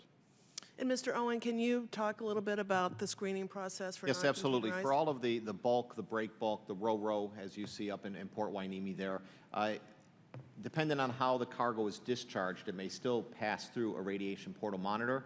If it does not, the officers will address that through handheld radiation isotope devices. So in the case of Port Hueneme, most of those roll-on, roll-off vehicles do pass through the radiation portal monitors. The bananas, the pineapples that are coming into Port Hueneme as well are often containerized in that warehouse there on site and then actually comes through the radiation portal monitors. So the radiation portal monitors are our primary detection methodology. However, we do have the handheld radiation isotope devices that we use on bulk, break bulk, and every CBP officer carries a personal radiation pager on their duty belt that will alert should they come in contact with any of that as well. Well, thank you for that. Do you think small ports are more vulnerable than large ports? I think small ports are less vulnerable because everyone seems to know everyone. And again, in the case of Port Hueneme, you have those same vessels that call every 3 or 4 days. You have the same crewmen, you have the same stevedores, you have known entities working these. I think in that environment, someone from the outside unknown who may be up to something no good clearly stands out. We have strong relationships with the seaport communities. When the terminal operators, the longshoremen, the stevedores, when they notice something that's amiss, they reach out to either the federal or the port police across the board. Very good. And Rear Admiral, to follow up on Ms. Hahn's line of questioning, if there was a port that went down, are there contingency plans to keep trade moving? That's a great question, and thank you. Partly, since trade is not entirely a federal responsibility, the private sector and their distribution and shipping networks would adapt to any disruption, whether it was a natural or man-made disruption in a port. Some of that could be directed or shaped by federal response, including the actions of the Coast Guard captain of the port responsible for a port, who might need to shut down a port from certain activities for a time to allow whether it was recovery or investigation, and would work with neighboring captains of the port to see if we could expedite the adaptation of shippers to the new conditions. So each port is not necessarily aware of a specific contingency plan. It's just if something happens, you will adapt? Right. They have each port has this Area Maritime Security Committee, which has a planning process. But because the type and the duration of the disruption would be so dependent on the specific scenario, the vessels that happen to be in port on that particular day, it would be impossible to prescribe ahead of time a specific recovery plan for shipping in that particular port. Thank you, Mr. Chairman. I yield back. Thank the gentlelady. We have a second panel now that's we were just looking at their testimony, and it's in math. Whatever language math is, it's in math. But I just want to stress, we talked today about stuff coming in from known areas where you can do risk assessment. I guess my last question for all of you is, why wouldn't bad guys that want to get a bad device in the U.S. take the same routes as guys that want to get drugs into the U.S.? Meaning, why wouldn't you bring it up from Central or South America and work up through the land borders and sneak it across? Is that crazy talk? Do you think that they would ship it in and have the manifest be honest and all that kind of stuff? So that is certainly one of the scenarios we consider in the global nuclear detection architecture when we analyze it. So we do look at multiple means and modes of bringing the vessel in. In fact, I would love to sit down and share with you a classified briefing where we analyze almost 400 elements of the architecture and base it on defensive capabilities, offensive options, and then base our resources and our... We will take you up on that. We're going to have a classified hearing on this exact thing, and we can talk there more. Ms. Hahn is recognized. Thank you, Mr. Chairman. I guess I just want one more clarification from the three of you. I mean, we are basically banking on this layered approach, this point of origin when it leaves the port. Are the three of you sitting here today saying that you are 100% positive that a dirty bomb could not slip through and get to one of our ports under this security model? Ma'am, I don't think anybody could give you a 100% guarantee for that, but I can tell you that based on the incredible resources of our law enforcement officers, our intelligence community, and our technical community, we are bringing every last resource we have to bear. And if we didn't use all that was at our disposal in this layered, multifaceted approach, we would be more vulnerable. We're far better off today than we were 10 years ago. Would we be better off with the 100% scanning? In a classified session, I would love to walk you through and explain to you why we probably would not be. Rear Admiral? Ma'am, the only thing I would add to that is that we have had over the past 12 years or so several scenarios in which there was a radiological or threat concern on a vessel coming in from overseas.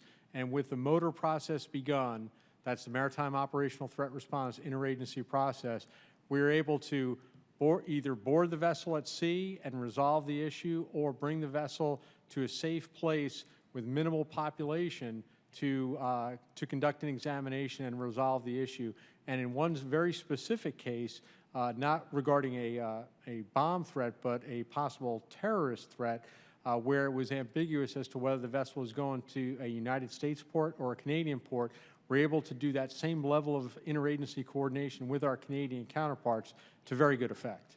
So I'm confident that the processes that we have in place are effective for recognizing and responding to these threats in a way that will mitigate the probable impact. But as Dr. Guadia said, I couldn't say with 100% certainty that we can prevent a dirty bomb scenario.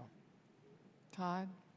And I would also agree there's no 100% certainty, but with the 100% scanning, I think when you look strategically at where it does make sense, like what we're doing in Qasim, Pakistan, where every container coming out of Qasim is scanned, with what we started this year in Jordan, in Port Aqaba, where every container coming out of Jordan is scanned, I think in those strategic locations that give us more concern, it is the right approach. Thank you.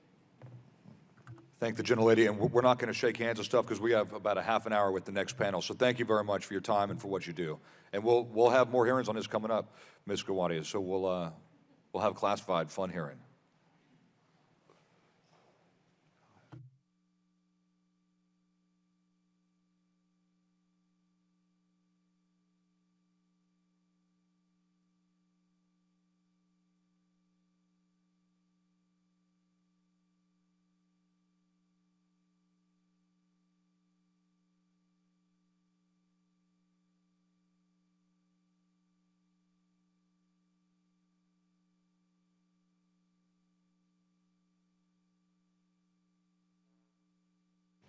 While the chairman's out, if the next panel would come up and take their places, Mr.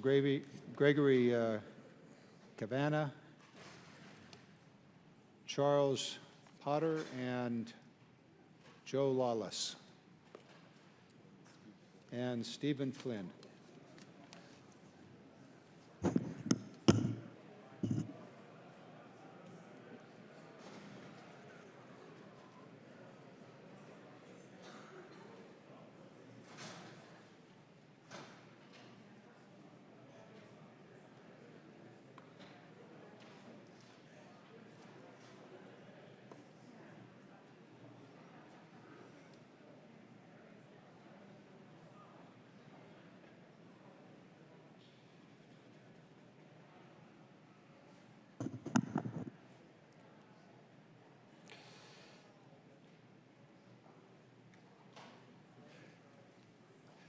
The chairman is out of the room for a few moments, but he asked me to begin your testimony.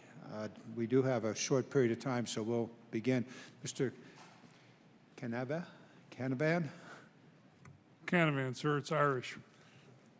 That's a fine name, then. Mr. Canavan. Yes, sir. Please. Should I begin?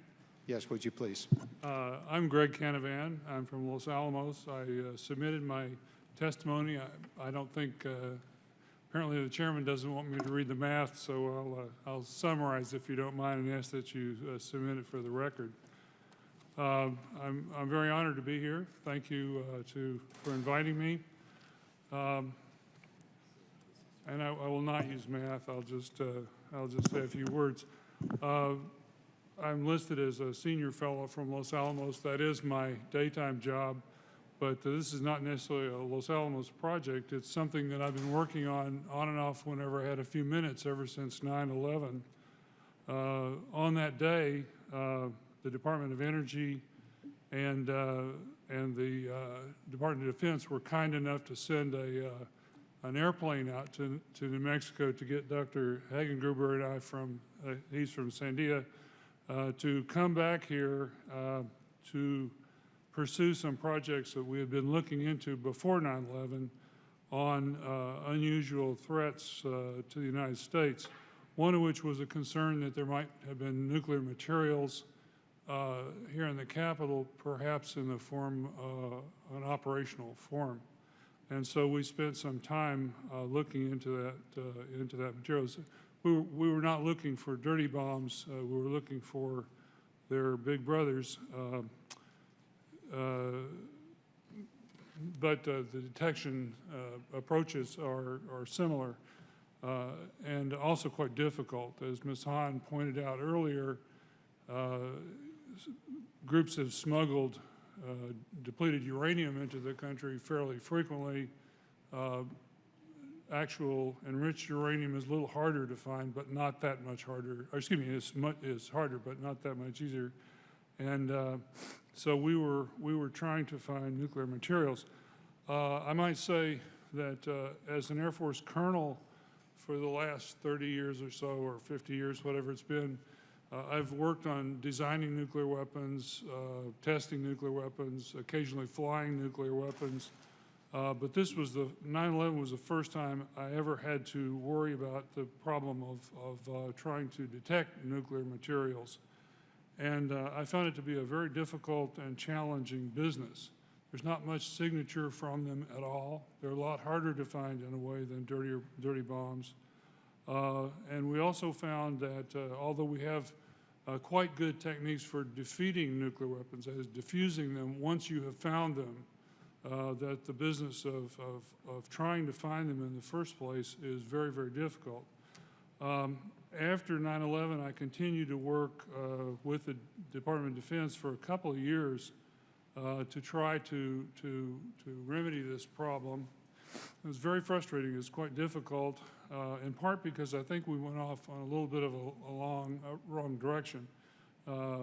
We recognized that neutrons, these tiny particles of matter that are uncharged, they don't carry any electrical charge at all. They can go right through anything, through this building, through ships, through whatever. So they're a great way for candling nuclear materials, particularly when they hit a fissionable material. They produce a lot more neutrons and enhance the signature. So that makes them a good thing to work with. But we kind of got off on the wrong footing in that we adopted the idea that the trick was to stand off 2, 3, 4 miles with an enormous particle accelerator from high energy physics and try to do the illumination from there. That didn't really it didn't improve your survivability. If something went off, it just made everything a lot more complicated, and we kind of got discouraged with that approach.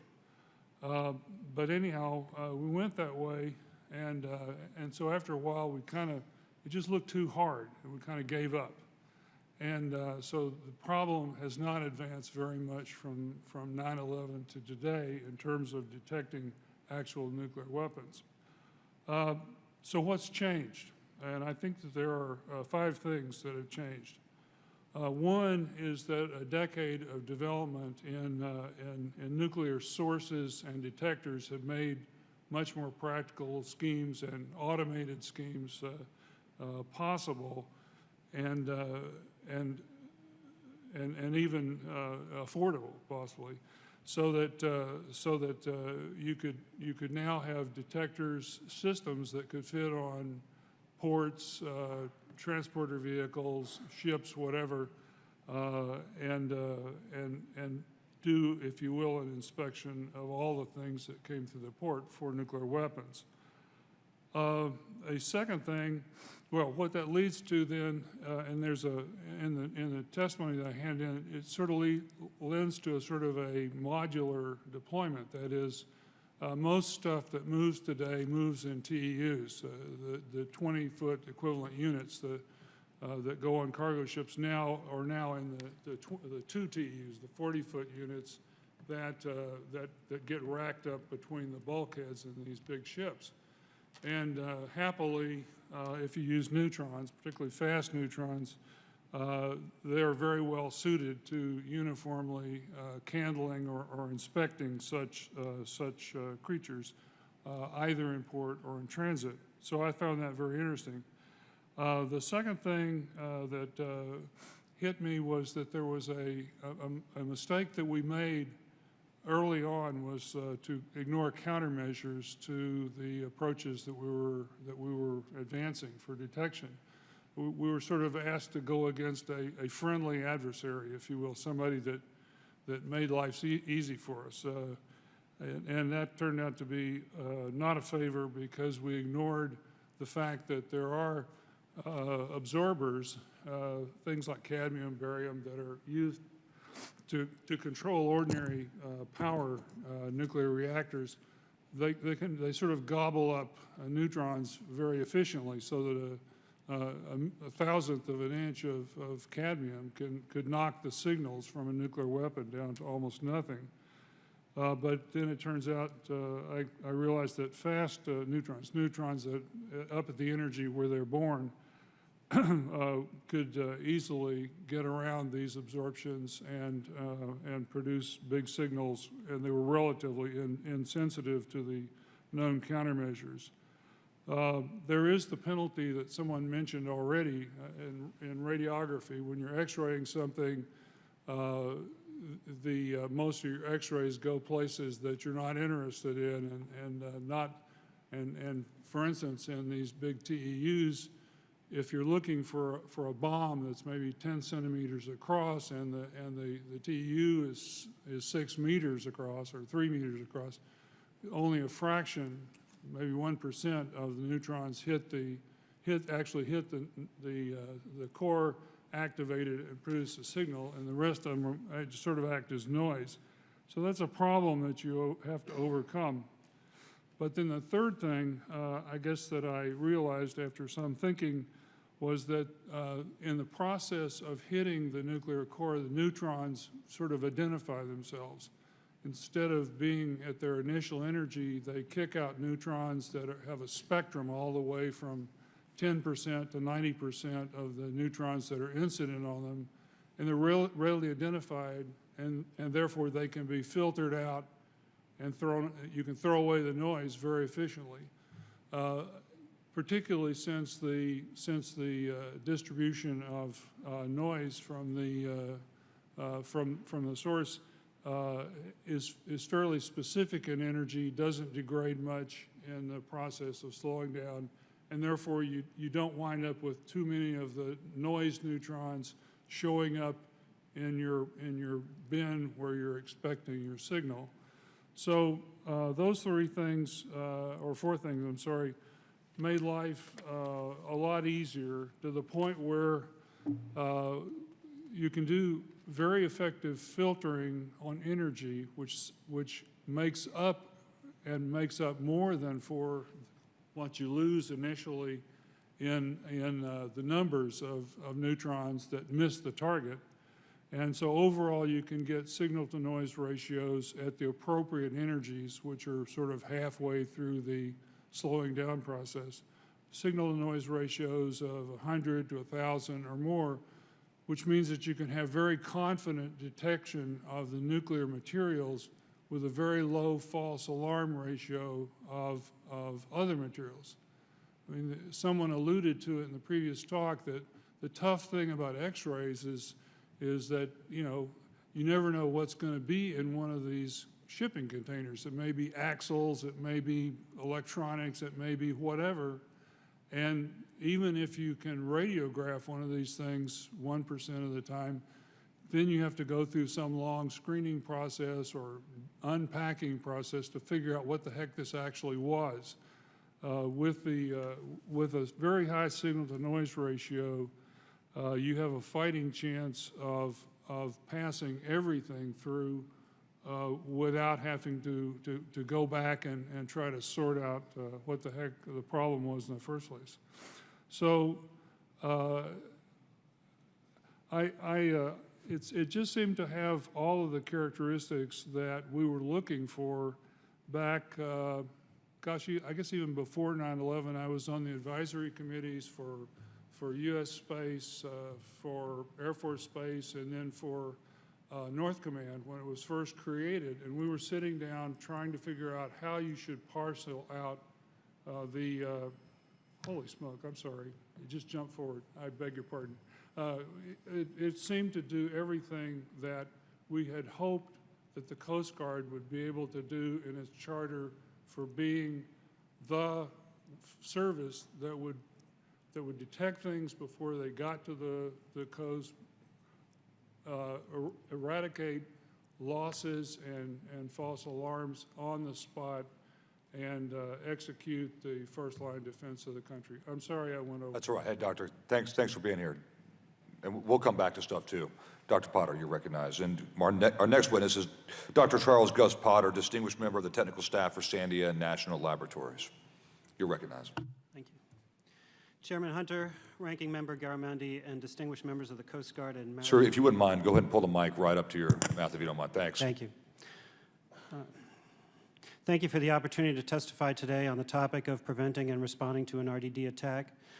My name is Dr. Charles Potter. I'm a systems analyst and a health physicist from Sandia National Laboratories in Albuquerque, New Mexico, and I've specialized in the RDD threat and radiological nuclear detection architecture for over the past 5 years.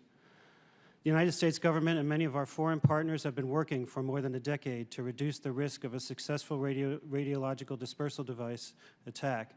From an engineering standpoint, we define risk as a combination of the likelihood of the attack, that is, the degree at which an adversary has the intent, capability, and materials required, and the consequence of the attack.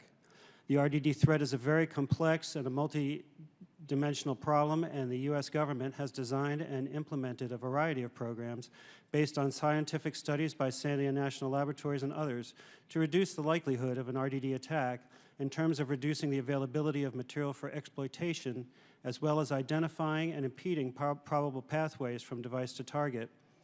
However, the scientific understanding of the cost, time needed to clean up, and psychological effects of an RDD event are less well understood. No comprehensive standard has been established regarding what radiation limits would constitute a successful cleanup. Publications and release documentation written by the Al-Qaeda organization indicate their understanding of the public unsettlement and possible economic consequences from an RDD attack. Darren Barrow in 2006, Jose Padilla in 2007, and Glendon Crawford in August of this year were each convicted of attempting to develop and use a dirty bomb in New York City, Chicago, and elsewhere. RDDs can be developed by a spectrum of adversaries from a relatively low capability lone wolf such as these three individuals to a highly capable and technically competent adversary such as Shinrikyo, who perpetrated the coordinated sarin attacks on the Tokyo subway system in 1995. The more technically capable an adversary is, the more likely they would be to find ways to spread the radioactive material over larger areas and at higher radioactivity levels. Since the 2000 UCLA study on RDD risk at the ports of Los Angeles and Long Beach, many policies, programs, and systems have addressed the threat likelihood. This includes NRC regulations for source security, the DOE Office of Radiological Security's domestic and foreign programs on radiological source security and recovery, and the DHS Domestic Nuclear Detection Office's Global Nuclear Detection Architecture to identify radioactive material outside of regulatory control. If a device is located prior to detonation, multi-agency teams now exist for rapid response. RDDs are unlikely to result in large immediate health effects beyond those caused by the explosive blast, although there may be some long-term effects to more exposed individuals. However, depending on the radionuclide involved, the economic consequences could be considerable. If the radionuclide is difficult to remove from surfaces, as some are, the contaminated area could be off limits for months or even years. This would result in businesses within those areas being effectively shuttered and residents being relocated semi-permanently or permanently, while costly decontamination efforts are undertaken. Additionally, there would be interdependencies in a quarantine area between the residents and the businesses they patronize. Since there is no comprehensive policy or standard for post-cleanup radiation levels, it is difficult to estimate the cost that would be directly associated with decontamination. In summary, the RDD risk is real and multifaceted, and the U.S. government has implemented a number of programs to increase the security of U.S. radiological materials and increase the difficulty of illicit movement of those materials, resulting in a reduced likelihood of an RDD attack. However, there is still significant uncertainty in our understanding of the costs that would accrue after such an event. The development of policies and technical capabilities for effective cleanup to allow for resumption of normal operations following an RDD attack would constitute an important element of the multidimensional integrated solution for addressing the RDD threat. Thank you. Thank you, Dr. Potter, and you actually gave 30 seconds back from Dr. Canavan. The next witness is Mr. Joe Lawless, the chairman of the Security Committee for the American Association of Port Authorities. You're recognized. Thank you, Chairman Hunter, Ranking Member Garamendi, and distinguished members of the subcommittee. My name is Joseph Lawless. I'm the Director of Maritime Security at the Massachusetts Port Authority in Boston. I'm here today on behalf of the American Association of Port Authorities, where I chair the Security Committee. AAPA is the unified and collective voice of the seaport industry in the Americas. AAPA empowers port authorities, maritime industry partners, and service providers to serve their global customers and create economic and social value for their communities. Our activities, resources, and partnerships connect, inform, and unify seaport leaders and maritime professionals in all segments of the industry around the Western Hemisphere. Security is our top priority for all of our members, and this testimony I'm giving today is on behalf of our U.S. members. Securing our ports and communities from dirty bombs could not happen without strong partnerships. This means our ongoing relationships with port authorities, the federal government, specifically the Customs and Border Protection Agency, the United States Coast Guard, the FBI, shippers, port workers, and state and local law enforcement, who all play a vital role in identifying threats, combining security resources to coordinate if a dirty bomb were to arrive on the U.S. shores. The threat of dirty bombs ending up in the hands of people who want to cause us harm in this country was underscored recently by accounts of a disrupted illicit smuggling operation. It was reported that over the last 5 years, there have been at least 4 attempts by criminals in Eastern Europe to sell radioactive materials to Middle Eastern extremists. If any of these smuggling plots were successful, these radioactive materials could have been used to construct a dirty bomb that could be ultimately used against us. The concern is that terrorists could exploit the maritime transportation system to convey a dirty bomb into this country. Stopping dirty bombs before they reach our shores is a priority, but we must have an effective system of detecting dirty bombs if they were to make it to our shores. A fully funded and staffed Customs and Border Protection Agency is the first step in fighting the threat of dirty bombs. CBP officers meet the ships at all ports of entry to check the manifests and utilize radiation portal monitors. CBP and ports rely upon the RPMs to detect dirty bombs in containerized cargo shipped into this country. RPMs are detection devices that provide CBP with a passive, non-intrusive process to screen trucks and other movements of freight for the presence of nuclear and radiological materials. They were mandated in the Safe Port Act of 2006, and the 22 largest ports by volume must have RPMs, and all containers must be screened for radiation. Almost 10 years have passed since the RPMs were mandated. However, a decade into this program, questions have been raised regarding who pays for the maintenance of the RPMs, who is responsible for paying for new portals during port expansion, and what is the long-term obligation for the next generation of RPMs. A DHS Inspector General 2013 CBP radiation portal monitors at seaports report states that the initial estimates of deployed RPMs showed an average useful life expectancy of 10 years. What we hear repeatedly from our port members is the lack of clarity in funding and administering the RPM program. It has become a real hindrance in how we protect our ports. We are fast coming to the end of the first generation of RPM's life expectancy. Ports such as Tampa, Jacksonville, Long Beach, New York, New Jersey, Mobile have all reported complicated discussions with their regional CBP officers on the ongoing responsibilities related to RPMs. A recent example is the Port of Jacksonville, where CBP requested that Jacksonville assume financial responsibility for the RPM technology sustainment, hardware, software, and connectivity. This is significant given the complex and critical nature of these federally owned and currently maintained systems. Other ports are reporting similar disruptions in the RPM program. There is too much at stake for ports and CBP officers to have to engage in policy and funding negotiations. Congress and the administration must set a clear path on the RPM program. RPM detection is a federally mandated program. CBP should request adequate federal funding to purchase, install, and maintain all RPM equipment at ports throughout the United States. If this is not feasible, then the Department of Homeland Security should consider the creation of a standalone priority within the FEMA Port Security Grant Program titled Radiation Detection Portal Monitors, or expand upon the CBRNE core capability to allow ports to request security grant funding in support of the purchase and installation of radiation detection portals. Regarding the Port Security Grant Program, many port authorities have utilized the Port Security Grant Program to obtain radiological and nuclear detection equipment. Personal radiation detection devices that first responders wear in their belts, isotope identifiers that are used to determine the source of radiation alarms, and sophisticated backpack detection devices are some of the items acquired through the Port Security Grant Program.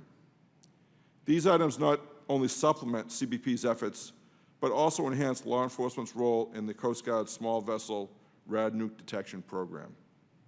I would urge Congress to restore the funding for the Port Security Grant Program to its original level and maintain the Port Security Grant Program as a standalone Homeland Security grant program. Additionally, we were encouraged that whenever possible, the grants go directly to the ports so that our security facilities will have the necessary resources to fully implement their security programs.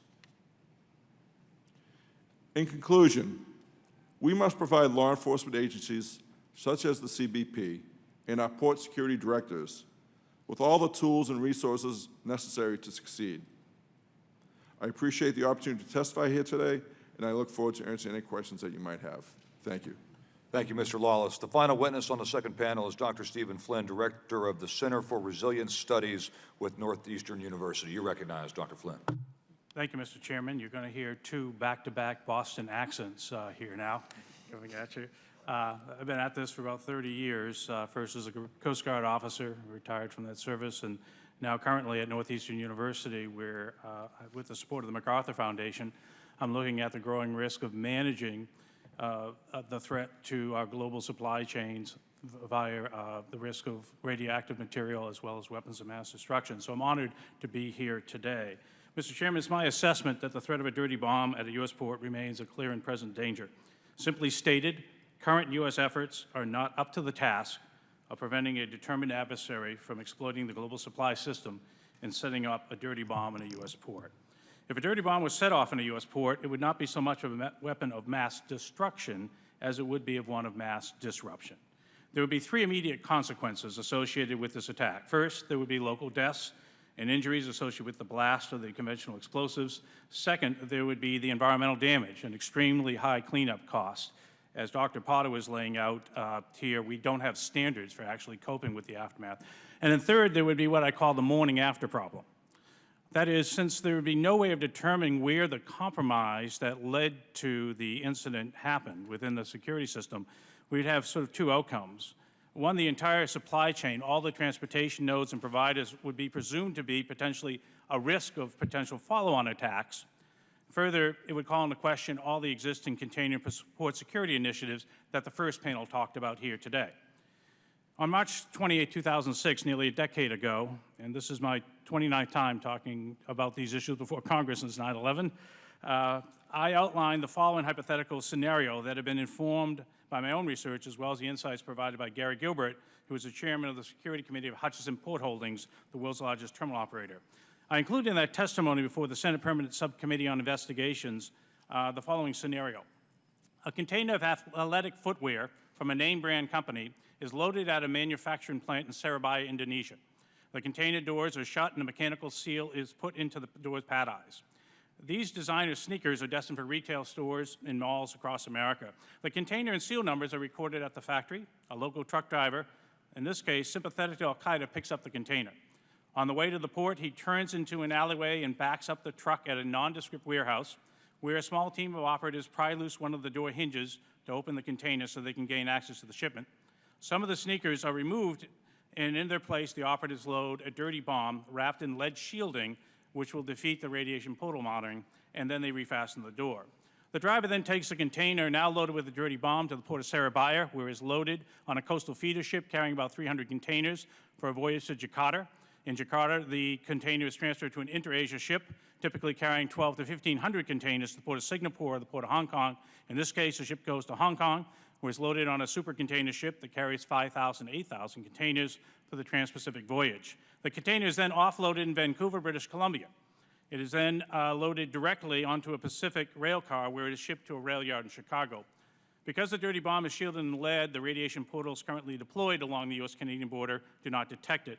When the container reaches its distribution center in the Chicago area, a triggering device attached to the door sets the bomb off.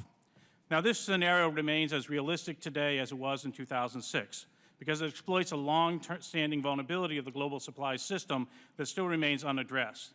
The ability of smugglers to potentially target a containerized shipment while it's being transported by a local truck from the factory to a logistics center or where it originates from a local truck from the factory or where it originates to the port where it's loaded aboard a vessel. Now, once a truck leaves a factory, as a practical matter, there are few controls in place preventing a shipment from being diverted before it arrives at a port. Particularly if the driver has been recruited, bribed, or intimidated into cooperating with a terrorist group intent on placing a dirty bomb into the container. The container doors are typically secured with a numbered bolt seal that can be purchased in volume for about $1.50. But even if the bolt seal is left in place, as my scenario laid out, the door hinges can be removed or the container's relatively thin metal skin can be breached so you can put the bomb in the box. Now, I speculated that the hypothetical terrorist group would purposely target a container from a known shipper. I did this for two reasons. First, it can count on the fact that it's extremely unlikely that CPP will subject the container to any physical security as it originated from a well-established company. We've heard about the risk management system. And that has if it has no past record of smuggling, there's virtually no chance it'll hit anybody's radar screen as a container to be checked. Such a shipment from a trusted source would be deemed to be low risk and as such not identified for an overseas port of loading inspection or inspection in Vancouver when it's off-roaded to a U.S.-bound train. Second, by exploiting the container from a known shipper, the terrorist group can be confident they can generate the maximum amount of fear that all containers previously viewed as low risk now be judged as potentially high risk. Fanned by the inevitable sensational media coverage, governors, mayors, and the American people would place no faith in the entire risk management regime erected since 9/11. I want to emphasize that this is why potentially a thoughtful adversary would put a dirty bomb in a box versus in a small boat. It's because the goal is not to get the bomb into the United States. It is to disrupt the global supply chain system by how we respond in its aftermath. What we would see here is that if we're suddenly spooked, there's a bomb in a box, or there are other bombs in boxes, we basically would freeze the system to sort it out. Not just one port closure, but almost certainly all port closures. Then we have a challenge. We can't check the boxes until they're offloaded, but the only way we can check them is if they're offloaded. This catch-22 translates into ships queuing up in Anchorage outside our ports. Overseas, you can't just basically freeze the system. You're stuck with, you're not going to send new ships into the U.S. if there's already backed up. They can't receive new boxes from trains and trucks. So essentially, within 10 to 2 weeks, the entire global intermodal transportation system goes into gridlock. The impact of that is disruption of our global commerce on a huge scale. So what would we do? The real threat is essentially not an attack, is not so much the attack or the local harm for the poor community, as significant as that likely to be. It's the risk of mass disruption to international commerce that would follow from such an attack. So 2 steps I outlined in my testimony. The U.S. government needs to shift its emphasis from one that focuses primarily on policing U.S.-bound cargo to one that advances the overall security and resilience of the global supply system at large. There is a compelling rationale for doing this. Everybody's signed up to try to prevent the proliferation of weapons and materials around the planet. Specifically, all countries have signed on to the UN Security Resolution 1540. It requires that nations take actions to detect and intercept outbound shipments of illicit nuclear radiological materials. We have the international rationale. Let's get on with this at a global scale. Secondly, the U.S. government really needs to focus on the active participation of private industry that owns and operates the port terminals and transportation conveyances that move supply chains. They have a rationale to do this. This is a significant business continuity, enterprise resilience imperative. As such, the conventional wisdom that security is basically a public sector responsibility is wrong. It's primarily a public sector responsibility to work this, but the private sector has a critical role to play. The foiled October 2010 bomb plot involving explosives hitting in printer cartridges shipped from Yemen make the case. In the aftermath of that, we saw the air cargo industry working with U.S. and European authorities to significantly step up the scrutiny of air cargo. The maritime transportation system, in short, is a highly concentrated system with a few large port terminal operators and ocean carriers responsible for handling the vast majority of global cargo. With support from the U.S. government and other authorities, these companies could potentially take on a leadership role for deploying the technologies and tools on a global scale by providing near real-time visibility and accountability for contents and location of all cargo. What they would need is the means to recover the associated costs through a fee-for-service requirement that is borne by importers and exporters. The estimated cost of putting non-intrusive inspection and terminal operations around the world ranges from $3 to $5 billion.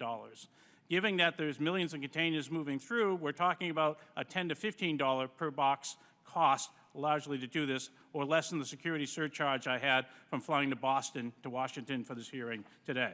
In conclusion, Mr. Chairman, the risk of an adversary exploiting the global supply system to import a dirty bomb at the U.S. port remains clear and present.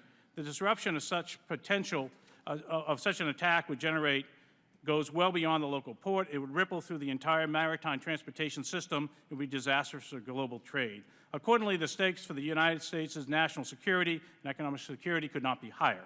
There is an urgent need to significantly bolster and build upon the many post-9/11 initiatives which aim to improve the security of maritime transportation system.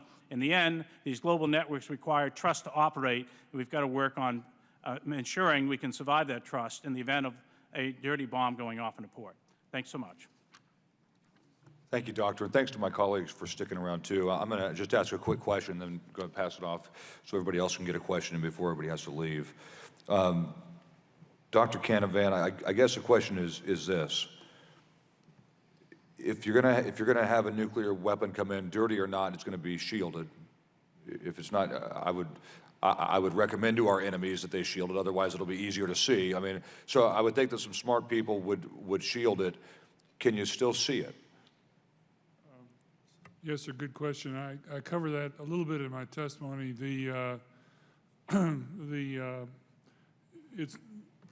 Bombs are not easily shielded from inspection by neutrons.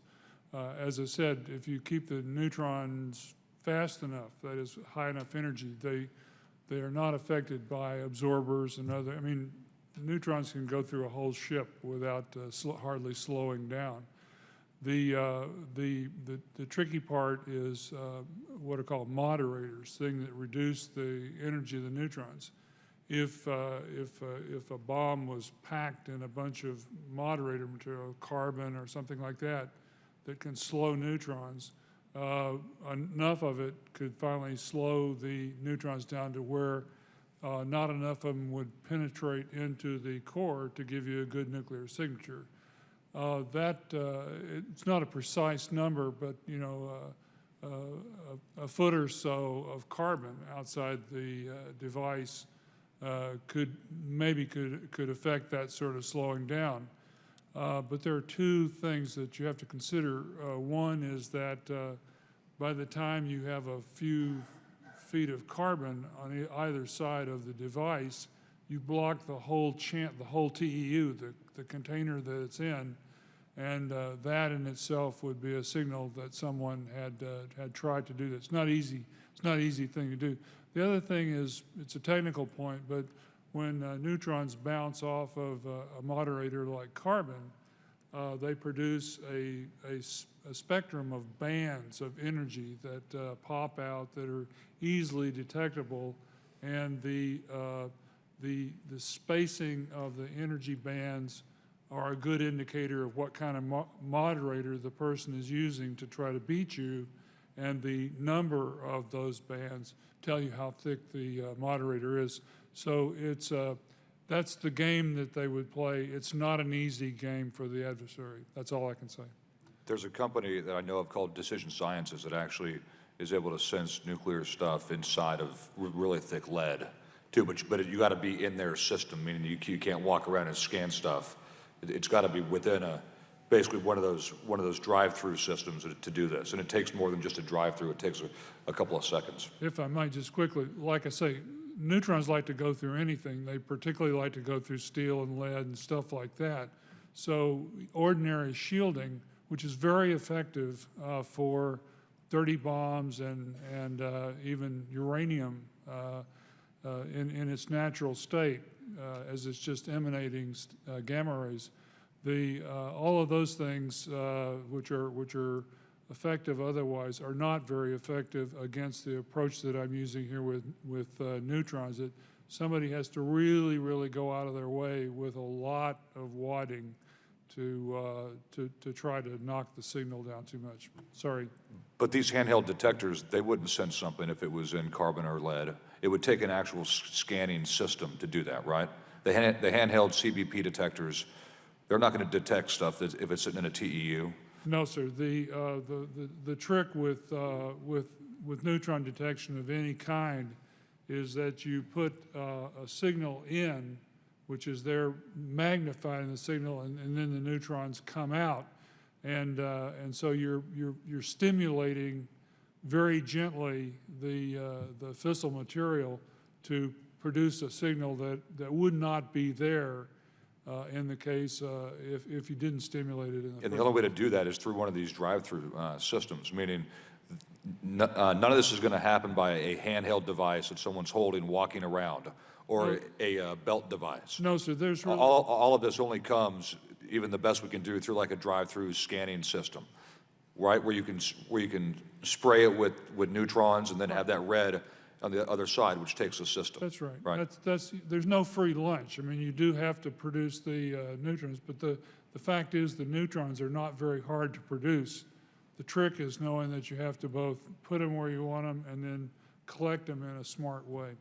Thank you. And I'm going to yield because I'm out of time. Mr. Garamendi is recognized. Apparently, the bottom line on your testimony is that a compact, fast neutron inspection can work. We're not presently deploying those. Is that correct? No, sir. I'm sorry. No, no, sir. As I say, we kind of went off on a tangent that was not very productive, and it's only been, sitting around and scratching my head for a long time that sort of gave me the idea. As Dr. Teller, my old professor, always used to tell me, the hardest thing about doing something is unlearning what you thought you would. We're going to move this right along because we are out of time. Dr. Potter, you seem to think that domestic steps need to be taken. Cesium chloride specifically? So as there was a National Academy study was done some years ago now, pointing out the need to protect cesium chloride sources throughout the United States, yes. So you drew our attention to that issue, and presumably we will avoid dealing with that problem, which is not a good solution. And finally, Dr. Lawless, it comes down to money, doesn't it? Or Mr. Lawless, who's going to pay for the detectors, the kind Mr. Canavan's talking about, or domestically with cesium chloride? How much money do you need to put these detectors and to maintain them? All right, well, that's a difficult question to answer. I would suggest that the government fund these research projects like these drive-through portals that we would see that could detect neurons and gamma at the same time. We're invested at my particular port, working with DNDO and a company to develop a state-of-the-art detection system in the Port of Boston. But there is definitely money needed to fund these programs. There has to be clarity on who's paying for these systems. They're a federally mandated system, and the ports believe that the federal government should be paying CBP and DNDO to fund these projects. Dr. Flynn's willing to put $10 to $15 on each container. I assume you have an opinion on that?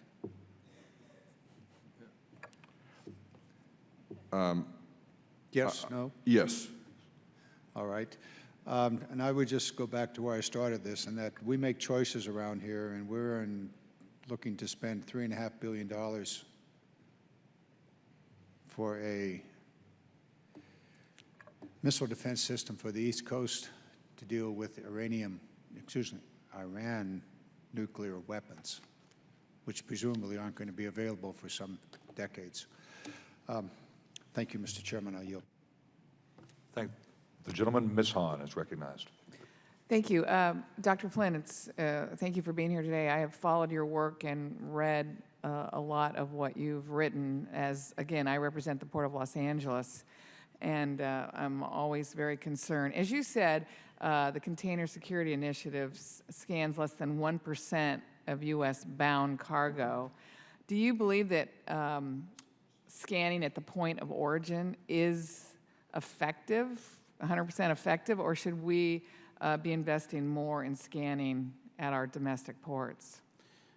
Well, this is an issue where the stakes are high, so high we should be looking at dealing with this across the board. So, you know, relative to where we split resources, this really ranks right up there, I think, given the consequence we laid out. And I've spent a good bit of time in the Port of LA and Long Beach, and you really get the sense of scale about what's going on here. And what the problem would be in this dirty bomb scenario, where if we spread all that stuff around, how would you work in that port?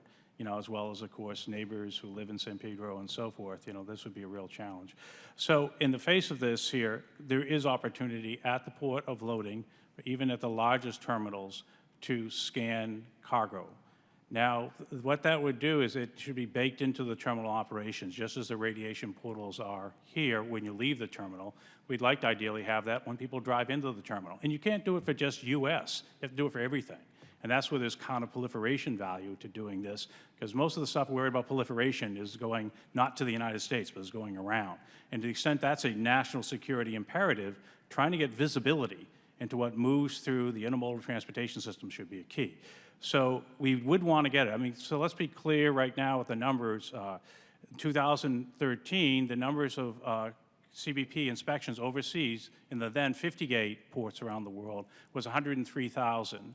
If you divide that by 365 days and 58 ports, we're talking 5 containers per port per day are being examined overseas under the CSI system. Okay, it's 5 a day. And if you've been to places like Singapore or Shanghai or others, I mean, it may be up a little bit. Why is that? It's because the current approach is we're going to identify the risk and actually go pluck the box and take it to a government inspection facility. If you bake it into the operation of the terminal, you'd collect this in real time. It doesn't mean you have to look at images every time. What you do is you would get those and use your risk-based approach to do it. But you would have a much greater degree of confidence about deterring this risk, but also ultimately finding things when they go wrong to intercept them, or worst case, even isolating the incident afterwards so you don't shut down the whole system. Right? So there's just so much that can be done, should be done, that's not being done. Thank you, and I appreciate the warning, and as you commented, which I also did in the first panel, was the threat to our global economy is significant, particularly if something happened at Long Beach and Los Angeles. We know what that impact would have on not just our national economy, but the global economy. So I was just going to ask one more, Dr. Canavan. Is there, I mean, I think the biggest issue that everyone tells me why we can't have 100% scanning is that in some way that would impede, slow down commerce, and we just can't afford that. I was just going to add, and by the way, I do have a bill that would provide grants to 2 ports in this country that would voluntarily decide to implement 100% scanning with the technology that we have available, just to, I sort of want to prove everybody wrong that actually we can do this and not impede commerce in a way that would really impact the economy. But Dr. Canavan, is there technology of that you spoke about? Which one of those technologies could work and also not impede commerce? Well, there are sort of 2. There's one technology I talked about, and that's interrogation with neutrons.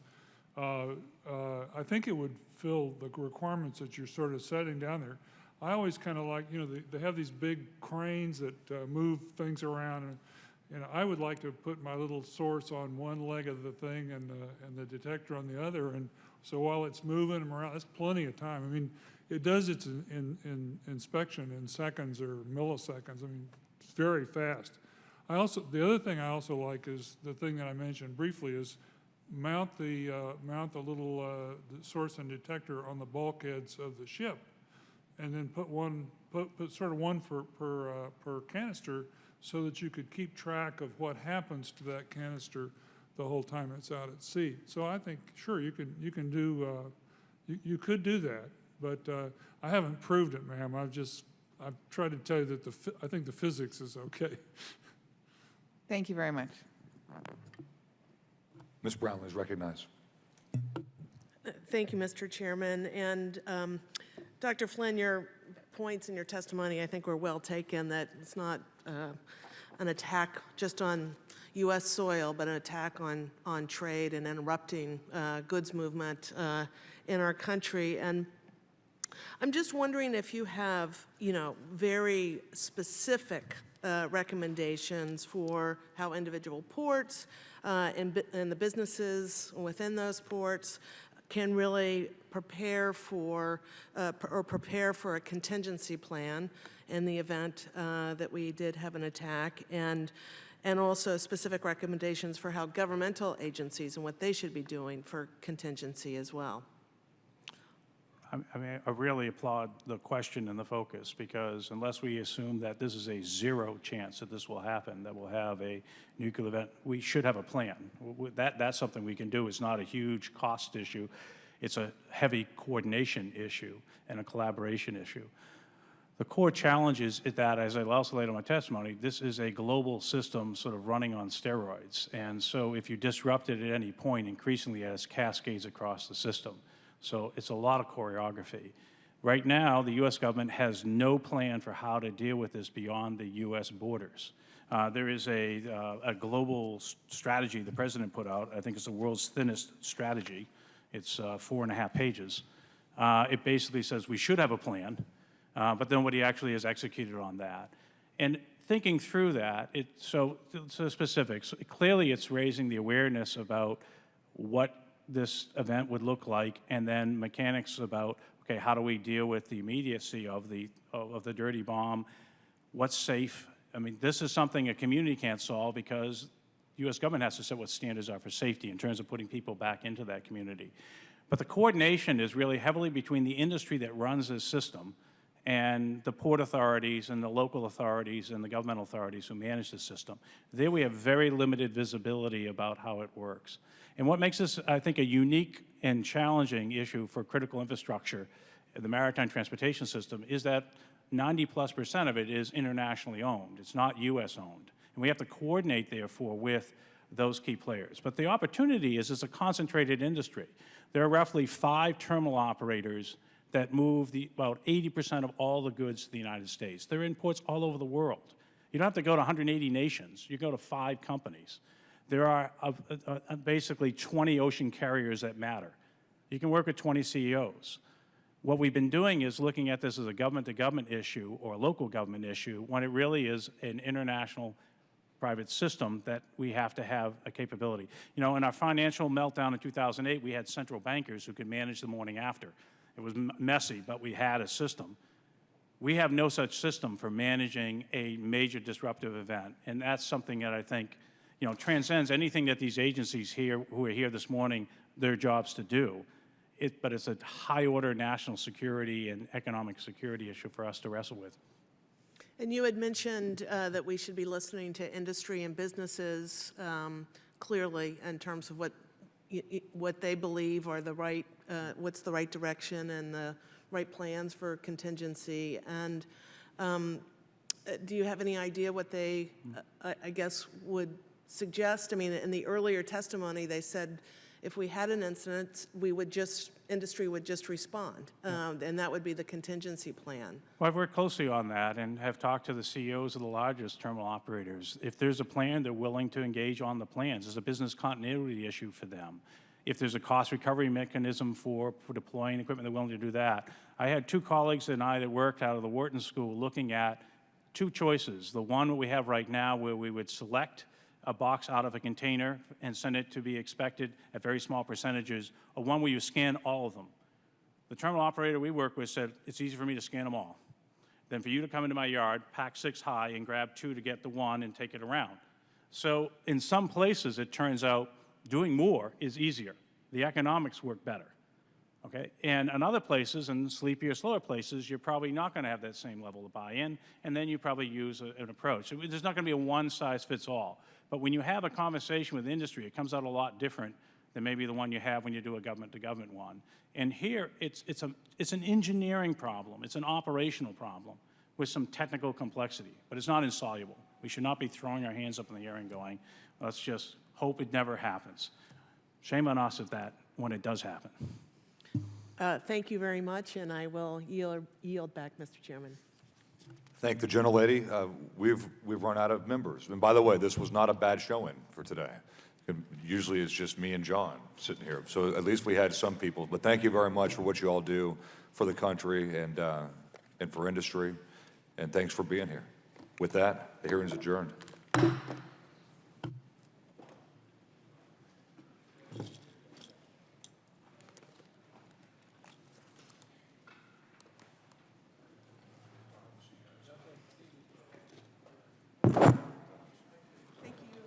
Yep.